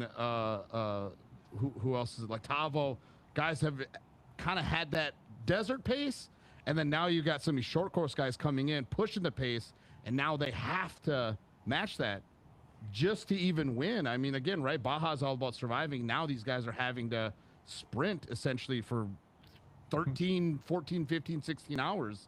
You know what I mean? So do you think that short courses had an effect on it, or do you think it's the development of equipment and technology? I think it's both. I think that short course first has the effect on it. The drivers come in, push the equipment, push the drivers that are chasing them, and then the equipment has to hold up. You know, it's like, well, shoot, if we're going to keep up with these short course guys at the short course pace, our equipment's not going to last because it kind of started at Hammers with like the Miller brothers coming from Texas and a group of these younger kids like Brock and Ronnie. Like coming to Hammers, the Greaves would come out there, and at first Hammers for years was like a rock crawl. You know, like if you were good at crawling rocks, you were going to win. And then so many of these fast guys showed up. It's like, well, there's literally at King of the Hammers 20 to 25 guys that could win the race, and you'd say their name and no one would be surprised, you know? So it's like out of 25, like what's the chances all 25 have a bad day? You know, it's like Yeah. pretty slim now. Like so it upped the pace crazy there and we saw that firsthand, you know? So now just watching that happen in desert racing, I think one of the struggles with like trophy trucks is the sheer cost of what these things take to run. So Yeah. you don't see it as much. The short course guys. There's a few that went there, but I mean, all have been successful. Bryce Menzies and Christopher. I would even say Alan Ampudia had some short course. Obviously, being around Rodrigo, doing a little bit himself, but he's younger and he's got that pace in him to go fast for long distance of time. Where Rob Mack, I think he would probably consider himself a short course driver first and then desert second, where he knows that pace. He's got both on his side. He's got the experience and the pace, and I think that's what a short course driver needs to learn, the pace. And it's easier to figure that out. It's harder to just tell yourself I need to be faster, and how do I get faster, Yeah. Ronnie, I got a quick question for you. Right, as you guys have been around the sport for a hot minute, and Ronnie, and I don't want to make this sound bad, Yep. but from when you arrived into Champ, when you arrived into my life until now, you have developed into such an incredible driver, and that you have gained leaps and bounds from where you started to where you are now, and to where you are a full-fledged competitor, at least in my eyes. Because, right, I mean, and it's hard to say that because of, right, you guys are around part-time, right? But you guys are still very talented individuals. And you made it very evident when you cost me money last year. So, what do you what do you credit some of that talent and success increase on? Is it again, right? Development of technology? Is it your brother? Is it yourself? You know what I mean? Is it hey, I'm not single anymore, so like I have to show off. You know, what I mean, what's kind of the realm of that? Thank you for that. And I don't know, it's just maybe just maturity as a whole. I think I used to be kind of like a loose cannon, and I've kind of reeled that back in a little bit. So I think it's just maturity as a whole kind of brought it all back in and made it a little bit easier to just focus on just driving in general and not so much of just like the chaos that short course is. Yeah, no, and I agree. Right, is like I mean, Wheatland was a great example of you kind of being there, and then unfortunately, it didn't work out for ERX, but for your Pro 2. But yeah, I mean, again, right, you're constantly there. Your name's always mentioned as far as definitely being podium picks, and I think it's something that I have to start doing now is making you a podium pick. I think it's going to be something like right Keegan, Ryan Beat, Ronnie Anderson. I mean, probably never Ricky G. You know what I mean? Dude, that guy sucks. Right, that guy's a fucking bum. Oh. Bum, bro. I don't know if I have like one more question so we can let these guys go. Do you guys have any other questions? No, you're directing it really well. I guess before we let you guys go is, did you guys get a chance to actually watch the King of Races, the very final King of Hammers race? Did you guys get a chance to watch it? Ronnie, you're shaking your head yes.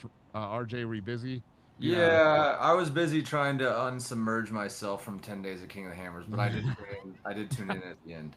Yeah. So I guess even from what you've been able to gather, RJ and Ronnie, having watched it, I guess, what are some of your final thoughts on that race? We'll probably get into it once you guys have hung up and we'll kind of tell our sides of it. But for you guys, what are your thoughts on that final King of Hammers race? I mean, for me, I watched it 10 a.m. until probably 11 p.m. and Yep. I was fully in the bag by the time I went to bed. So. It was a good time.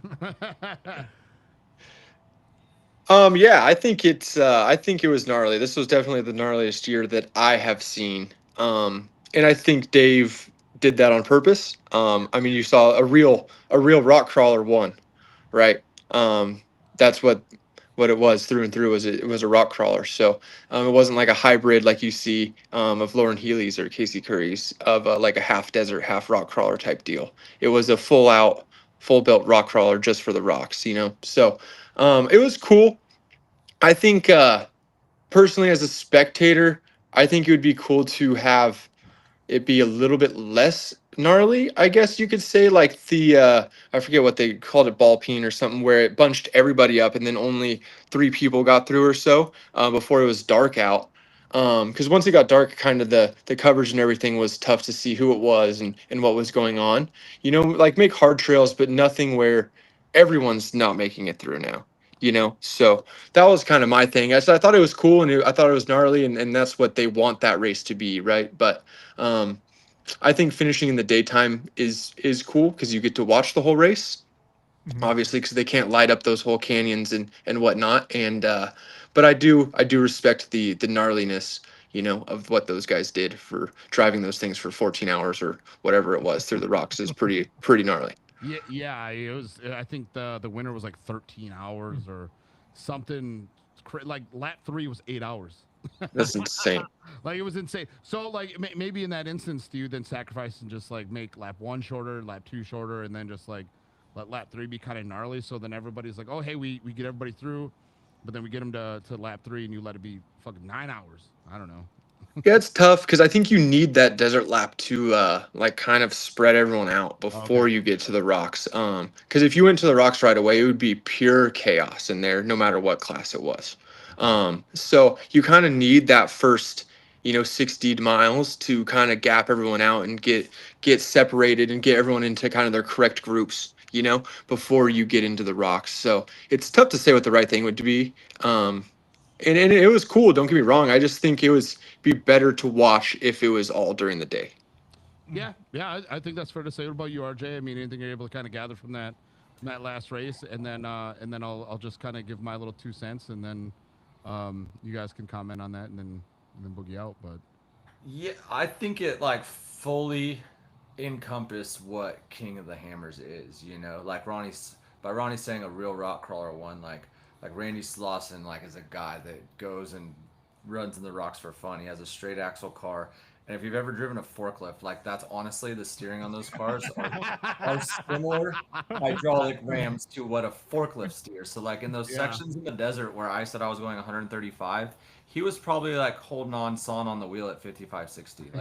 Like in the desert, it's not even as capable as a UTV, but you get to actual rocks, and he smoked everyone. He on lap 3, they don't give those guys the course, so they don't get to pre-run any of those trails, which I think is cool. I think he could maybe do a better job of lap 2, maybe having some new trails, and then lap 3 not having to make it as gnarly. So he could still make sure these guys like Randy, like Ronnie said, I think it's cool that a rock crawler won.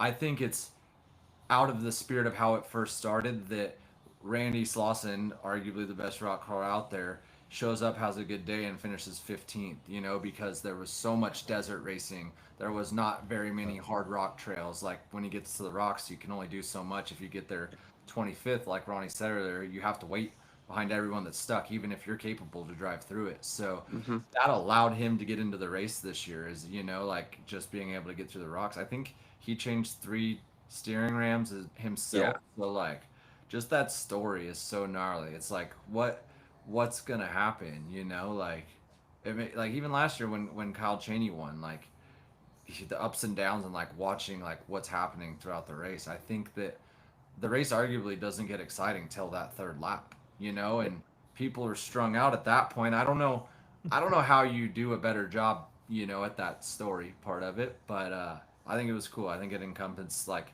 it's supposed to be gnarly, and that maybe just a little bit too far, but it might just a little, you know, like yeah. And then right, the only reason I ask if you guys watched it as well is again, right, I'm short course guy, and like I know Randy Slauson, but like that kind of stuff hasn't always kind of been right up my alley of things.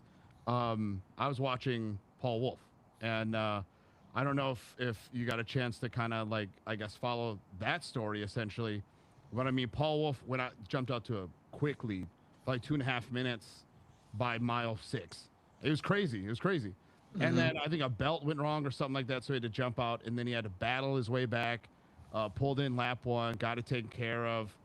Bunch of oil in, and then he made it around lap 2, and he kind of, again, right, kind of caught back up to the car. I was like 12th, you know what I mean? And then on that 3rd lap, I mean, he's charging, you know what I mean? He's picking guys off and ends up getting in the lead. And the guy's all by himself, dude. Ain't nobody there with him. And he's out there, dude, pushing by himself. And he gets to the point where he's in the lead. And then I think he said he had like one like rock drop section. And basically you would have been home free. And was it like steering or something like that broke? And dude, and I'm watching the live stream, and he just kind of essentially, I don't want to say gives up, but kind of calls it, right? And then his wife calls him, and dude, like, you want to talk about raw shit.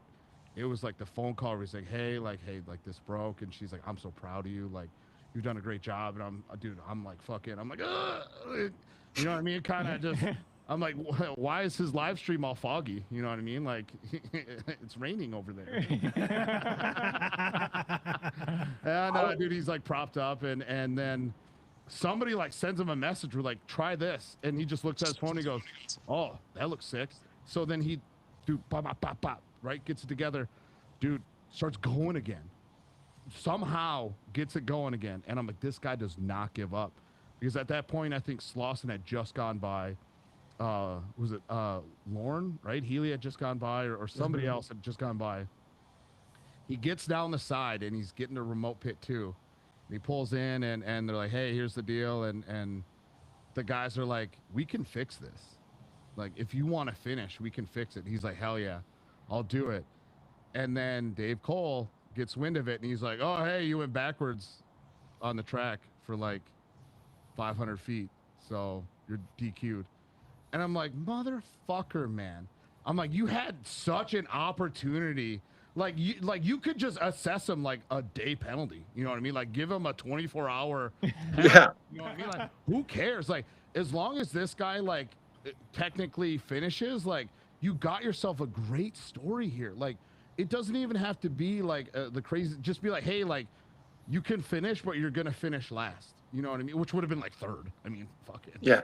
Right? But it's an opportunity that I think you can promote and push and just say, hey, listen, you go back on where you came off and you finish the race, and then we'll allow it, but you're gonna finish last. You know what I mean? So but that's also where I argue with myself that rules are rules, right? Is that he left the track, gained help from a pit, and then he would go back on, which I mean, right, is wrong. But I don't know, man. It was an opportunity to like really push the story of like King of Hammers, right? I mean, if you got Slauson and Paul Wolf up there, like that's just me. I mean, I don't know how you guys feel. Is that a rules or rules thing? I mean, am I fantasy booking stuff here and I've got too much heart in it, or what?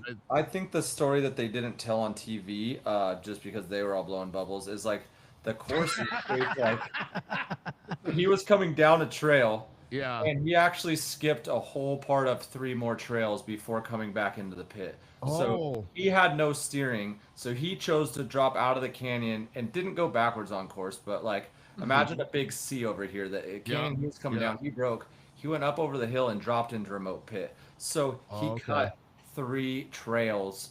I think I don't know how he could have gone back if he could have joined in. Dave's big thing always is he purposely puts the remote pits so that like he does not want people to work on the cars. Like if you make it there, cool. But it's like Dave's stickler rule is like he does not want you. I think that they did I mean, I think everybody wanted Paul to win that race. Yeah, that was crazy. Or even just a finish, like I said, man, is so crazy. Like, dude, just I don't think like you can't put into words what driving in that thing by yourself all day is like. Like, imagine picking your chair up off the ground, jumping in the air 5 feet, and slamming down on the ground. Like, it's like doing that for 13 hours rock crawling. Like, yeah, you're just slamming your chassis on these big rocks. He doesn't have anyone to bounce off an idea of like, we're in this new canyon, where do we go? He just goes where he thinks and has no one to help him out if it goes wrong. Like, you know, like every single other person was using help. He had himself. Like, what a like, I wanted him to win so bad. Like, that would have been so cool. But I think that's why he got called. I don't know if it's right or not, you know, but he actually skipped a few trails because there was no way with the steering he had he could do those. He would have been a roadblock. He would have been stranded out there. His car would have been stuck there. Like he did the right thing at that point. Yeah. But that's why they told him not to go. Is because basically he would have only done 20 out of the 23 trails or whatever it's called.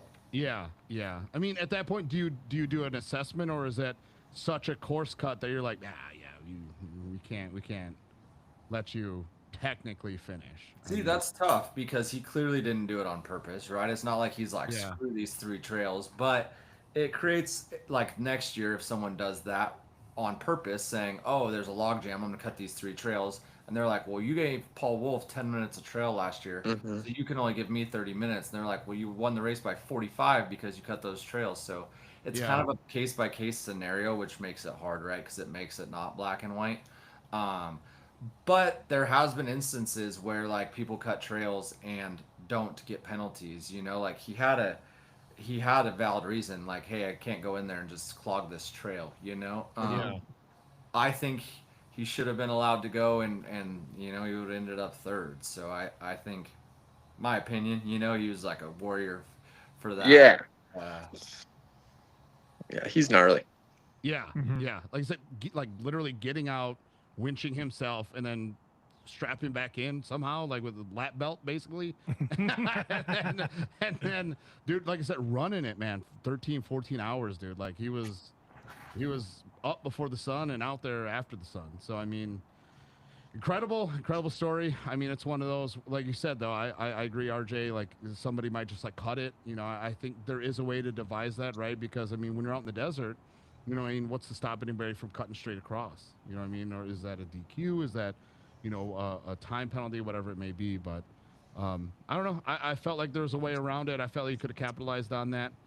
It's one of those things where, again, right, like you don't get something like that in your lap very often. So, I mean, I don't know. Just my opinion, right? I was just some fat ass on the couch. So, right, I'm literally armchairing this King of Hammers thing. You know what I mean? So, just right, my opinion. I think it'd been cool to have Paul Wolf in some sort of capacity or story, you know, highlighted. But I mean, think of what I that agree. race is without Paul Wolf's effort. It's half as cool. oh, dude, yeah, Mhm. yeah. Let's say like Paul Wolf drops out like because they were stuck on a stream for a while because it was dark. Like to your point, Ronnie, is it was so dark. Mhm. That his was the only stream that was running, and that was essentially what they were running because they couldn't do drone, they couldn't do anything else, Yep. and they were just trying to find any streams at that time. So I don't know, maybe you give them a pass, be like, hey man, like as long as you keep streaming, we'll look the other way and let you finish last. For sure. So I don't know, man. But any you guys got any other questions? No. Okay. Anything else you guys want to say about KOH? Anything else as far as like Mint 400 goes, San Felipe 250? How you guys feeling? I mean, start of the season coming up soon. I guess any last thoughts or comments, boys? Well, I'm glad King of Hammers comes once a year. So. Yeah, it's yeah, picking sand out of your ass for 3 weeks basically. You guys were out there last year, right? 2 years ago. 2 years ago, yeah. I mean, you desert guys too cheap to pay for us. So, I mean, shit, dude. We were so down bad. We shot for Doug Matag.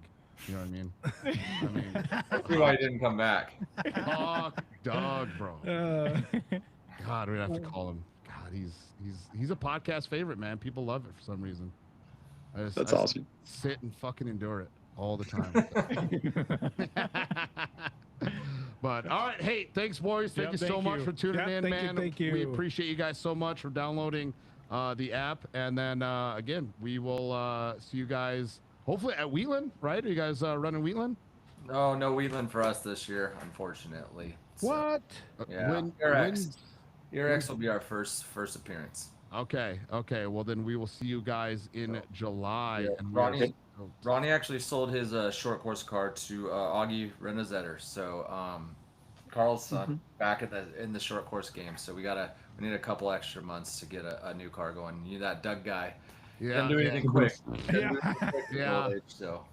Bro's a bomb, man. You know what I mean? Yeah. You got concussion Carl out there, man. That's gonna be awesome.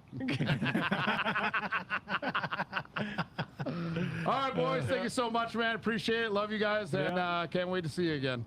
Yeah, thank you guys. That's it. All right, You go concussion, Carl. concussion Carl. Well, Yeah, man, it's crazy. Just their experiences. KOH is wild. It's a wild race. yeah, and it really is such a bummer for again Ronnie. Yeah. Right? That's such a tough situation. Mhm. Like I get it, right? People make mistakes.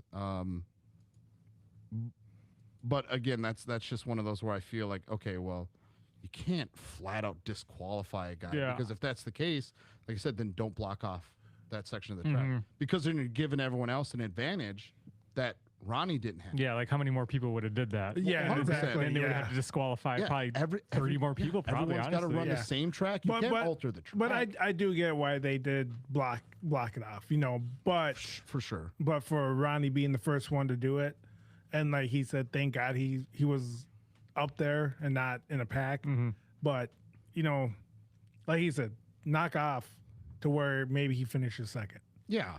Do a 37-minute time penalty. Yeah. Just out Yeah. of nowhere. He wins by 38 minutes and 2 seconds, and he gets a 38-minute 3-second penalty. Yeah, I mean, it'd be, Like, yeah, so specific. Yeah. but podium though. Yeah. I mean, Yeah, it sucks. It's almost that they had to we got to make an example. Like we got to almost do this and prevent this from happening. Like RJ was saying about Paul Wolf situations. Like, oh, someone else can be like, oh, my mistake. Yeah. Yeah. And, Yeah. Like they'll do it on purpose next time. Yeah, right. And again, man, like I said, I think that's so circumstantial where Yeah. right is do you have to be black and white as far as like decisions go? So Yeah. It sucks. that's where then I can understand it. But the way Dave Cole had said it was like, oh, like he went backwards on the track and on the course, and I don't know. RJ was just like, yeah, he just came down the hill and went into a remote pit. So Yeah, it just sounded like you said, was barely even backwards. because I know what the track looked like. So imagine like, right? So like he's coming down, and then he had to curl here, and then he would have had to come around this way to get to remote pit 2. Mm-hmm. What he did was he came down, he curled back around, got here, and then he cut across, and then went down. There was another trail to go down here, to go up here, and then to come back down this way. Yeah. Like essentially up on top here. Like so then you're coming back around like this, and then you come back down to remote pit 2, and he just cut across it. And it's one of those where, again, right? Like you cut the course, and more times than not, it's a time penalty. Yeah. You know, and for that to be a full blown DQ that's not black and white then. You know what I mean? That is almost subjective at that point, because it's like, okay, so if you cut the course, if anyone ever cuts the course, it's a DQ. Yeah. Yeah. Instead of a time penalty. Yeah. So it's like you miss a VCP, you know what I mean? Well, Or but whatever then, it but is. I also get it. He did go backwards though too. Well, So I think that was probably more crucial to the DQ than Yeah. Oh, actual- Ronnie or Paul? Ronnie. Oh, so Oh, that okay. one? Yeah. So But with Paul, yeah, like you yeah, said, for him to cut across like that Yeah. is, yeah, like I said, then it's like, okay, anytime anyone ever cuts the track, then like I said, just assess them a fucking 15-hour penalty. Yeah. Like, yeah. to- Let him like, finish 'cause the, the- the Yeah. storyline. because exactly storyline, and it's like because there are like circumstances to it where I think whatever time advantage you gain in like the desert, I think it's like a 5-minute penalty times whatever time you gained. So it could be anywhere up to like, I think like the lowest would be like a 35-minute penalty. Yeah. Oh, okay. Which in a desert race is like, well, that's a fucking Yeah. penalty of death. Yeah. You know what I mean? Unless you're winning by an hour, which is almost gonna be I bet- impossible. I bet you for that event, even if you would have gave him like that time penalty or whatever, no one would have even second guessed it. It's like it's a loose program, anyways. They're kind of like Yeah, in a for Paul sense. Wolf, Yeah. Paul Wolf. Yeah. Because only 2 guys finished within Yeah. within the time period, which I think he had to finish within 16 hours. Yeah. And I think the guy who won was like 13. Yeah. 15 And it'd been like, hey, Paul, like we're giving you this penalty. He finishes third. No one's gonna second guess like what happened. Yeah, You know, it's like, oh, no. that's a cool story. Paul finished. Yep. Yeah, he had to cut the course, and let's just say you do it right. Just say like, hey, you cut the course. Dave Cole, how long is it going to take for anybody to get around that? Mm-hmm. 30 minutes. It's like, okay, we'll take it 30 minutes and times it by each trail. Like I said, if there's three trails, just 3 times it. So it's like, okay, if it's 10 minutes, 10 minutes, 10 minutes, 30, 30, 30, it's a 90-minute penalty. Yep. It's like, Yeah, okay. nothing you do about it, but yeah. Yeah, and I think Paul would have understood. It's like, yeah, I did cut. You know, like, and the crazy I had to thing- get, I had to, Don't DQ him. yeah, well, I had to get and the out of there. crazy thing is like it's not like he didn't know there was a story being built up. Yeah, like you said, they were Like- using a stream too. Yeah, you know? even when we were watching it, you could see all the chat. Like, Mhm. Oh, yeah. like cheering on Paul, and Oh, it's yeah. just like read the room, bro. For real, man. Especially like, right, especially for just series, you have to be in tune with that, or somebody has to be in his ear. And I don't know, man. It's opportunity there that you can seize. And I think, and maybe it's because it's us, right? We think differently. Yeah. We see stories like that. You know what I mean? Because I think that's what makes us who we are is we're able to see the story. We're able to see stuff like that. I mean, like right with Rush 2 and just kind of all the other stuff. We're storytellers and we see stuff like that and we know what's compelling. And right, that's why maybe we're in the world that we're in, and he's in the world of right developing, running the race, rock races. So I mean, I think it's one of those where somebody maybe needs to be next to him and convince him, or somebody they trust and be like, hey man, like, sure, like, just give him the biggest penalty you can fucking assess, but let him at least finish. He's probably saying it like, "Oh fuck, man, only 2 people finished my race." Hell yeah! Fuck yeah, man! Like one less guy's got finished. Toughest race in the world. Yeah, Two toughest guys race. finished. How many finishes you got? Yeah. 15, bitch. I had 2. So I don't know, man. I mean, right? It was an opportunity. It was a great story. And right, I think RJ and Ronnie are right. Like, if you don't have Paul there, I mean, that whole thing's half as cool. Yeah. Yeah. You know what I mean? That's the only reason. Honestly, I would have never known anything if it wasn't for Paul. let's say they DQ'd Paul, or let's say Paul was like not in it. Yeah. What do you think that viewership is like? Do you think it's half? Do you think it's more? Like let's say just the Paul story. Let's say he like, while it's still sun out, like let's just say it's like shit breaks. It's like, okay, well, Yeah, because I think when I first thought he broke, I shut it off yeah, because I was like, oh, okay, like that's the guy that I'm cheering for. He's still out there battling, and then once I thought he was done, then I just tuned yeah, out. yeah. But then obviously Instagram and everything, you go on there, you're like, oh shit, this motherfucker's still out there. Did you see the meme that I made? Yeah. Or basically what I did. shared. I shared it, or I tagged Fishgistics. And I was like, oh, Paul Wolf right now? He's like, I hear no bell. Just keeps going.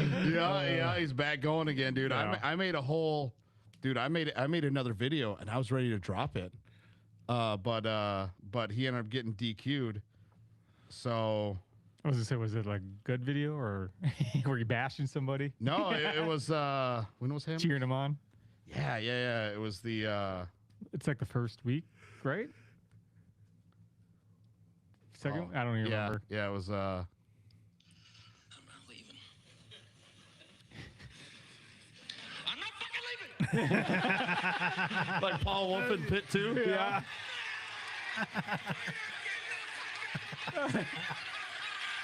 The show goes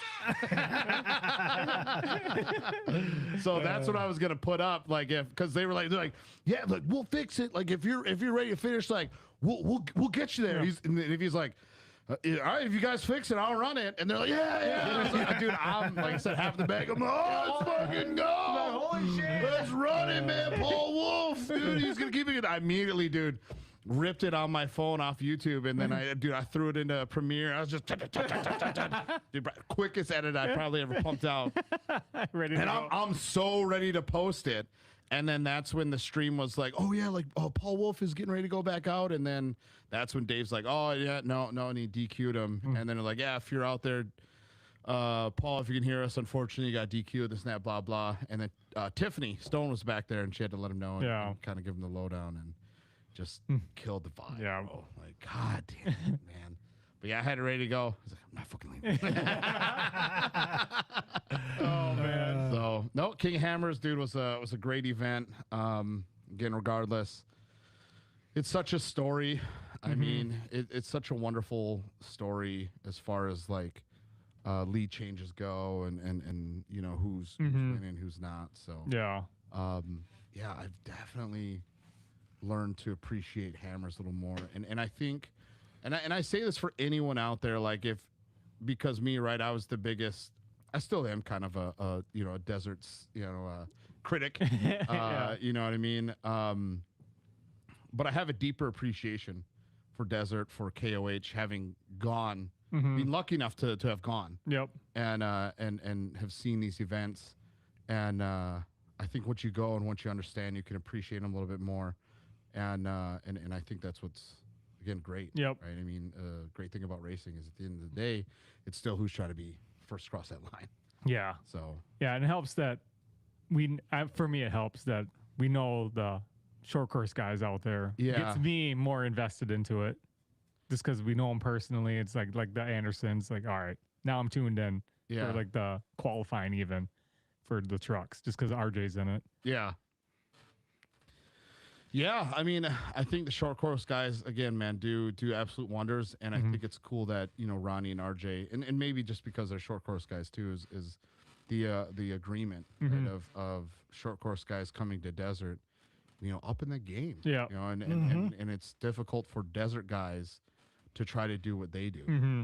You know Yeah. what I mean? And I think it's cool to be on that side of things. It's just unfortunate, you know, that they're putting all their money into desert racing. That sucks that we're not going to see him till, what do you say, ERX? Yeah, right. ERX, Yeah. July. Yeah, long time. long time. So I mean, I don't know unless we fly out there. Become desert boys. But hey, but we guys doing it. I just want to see you. Yeah, right. Just missing you. Yeah, just missing you and the sushi. Yeah, and we need a coach. Yeah. But yeah, no, I mean it was good hearing from those guys. Again, unfortunately, Paul Wolf was sick Yep. Yep. today. Fighting So the flu. fighting the flu. We had Paul Wolf. He said he would have done it, but unfortunately, he was sick. So we'll get him for the podcast, whether it's next week, 2 weeks from now. Again, we'll kind of we'll figure it out from here, and we'll kind of give you guys a little bit more of a heads up on when we're going to do it, and right, and see if we can go from there. Yeah. But yeah, I would love to hear from Paul. I would too. I mean, Yeah. That I think it would be a great story. yeah, his experience is just alone is worth a whole podcast. Yeah. Just him. Just Yeah. for dude, start to finish, Yes. man. I mean, like I said, he jumped out to such a great lead. You know what I mean? And then for the vehicle to take shit so early, and then for him to find a way to finish the lap. Yeah. I think it was like it was oil pressure or something, or like a cap fell off, or there's something where there's an oil pressure issue, and then he got it around, and once he got into the pit, it was just oil after oil after Yeah. oil. So I was surprised he Yeah. got around.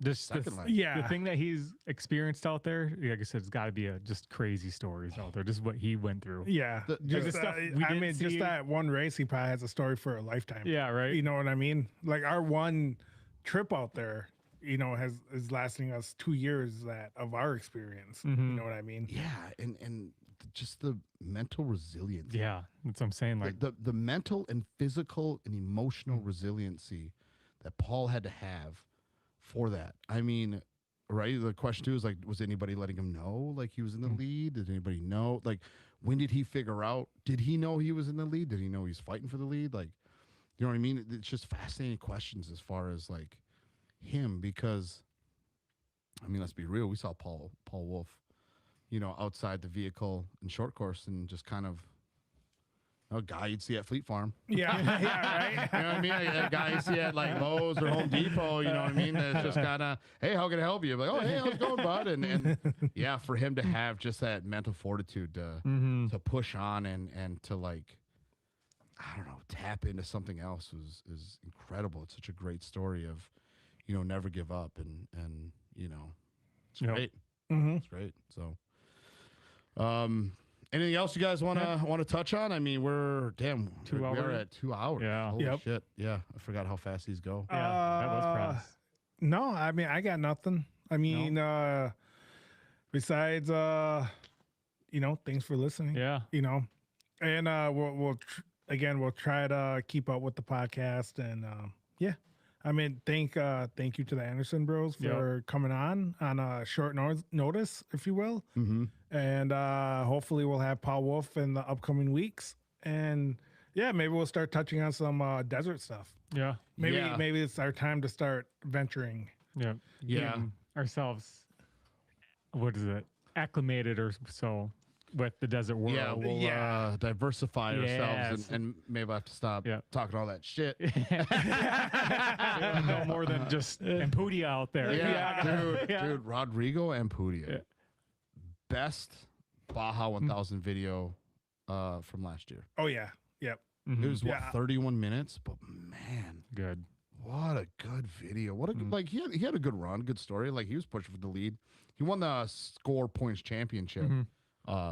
So I mean that's kind of what the story culminated to. But I mean, man, like just what a the editing of it, the guy who shot it, all the footage all and the stuff footage, is yeah. crispy. Like it was just good. Like I'm curious. Like I wonder who it was. I mean, I'm sure we can find out, but Yeah. fascinating, Paul. fascinating stuff, dude. I'd fucking unalive myself midstream just to traumatize everyone. Yeah. Like right, there's just no way Jesus, bro. that. Dude, I think everyone heard that. I don't think it got picked up. Yes, Oh my I'm gonna God. mark that. I don't think it got picked up. Hour 58. Hour 58. Going right to it. I don't think it got when picked up. Oh, man. when we're done. I saw the thing peak. Yeah. My cheeks on it. All right. Well, with that being said, thank you guys for listening. Thank you guys for tuning in. Again, thanks to Lyle and Tito for doing this with me, and we're gonna keep pushing. But no, and thank you guys for listening. So again, we are the Impulse Show. Thanks to Race Driven, 21 Gun Roadhouse, Bill Stein, Zero Fun Crew. We are having another drop soon. Possibly giving away a pit bike. Stay tuned. And of course, Third drop's gonna be POS 81 Honda. yeah. POS 81 Honda. Yeah, we're going from pit bikes to 81 Hondas, and it's going to be glorious. I mean, again, that second drop, we got great designs. I'm so stoked for it. Yeah. I am pumped for it. And then we're going to be right head of the game on this one. Yep. And we're going to be asking people to model them for us. Yeah. Yes. We, Yeah. You don't want to see us anymore. you don't want to see us anymore. We're going to try to get other people, more attractive people, Yes. skinnier people. Yes. You know what I mean? And, you're not going to be me and Lyle in a parking structure. Yep. So yeah, thank you guys. We're at the 2-hour mark, and like, subscribe, like all of our socials, comment, do what you guys need to do, and reach out to us. Yep. So thank you guys. Love you. Love you. Bye. Second drop. Can't wait. Third drop's going to be great. We're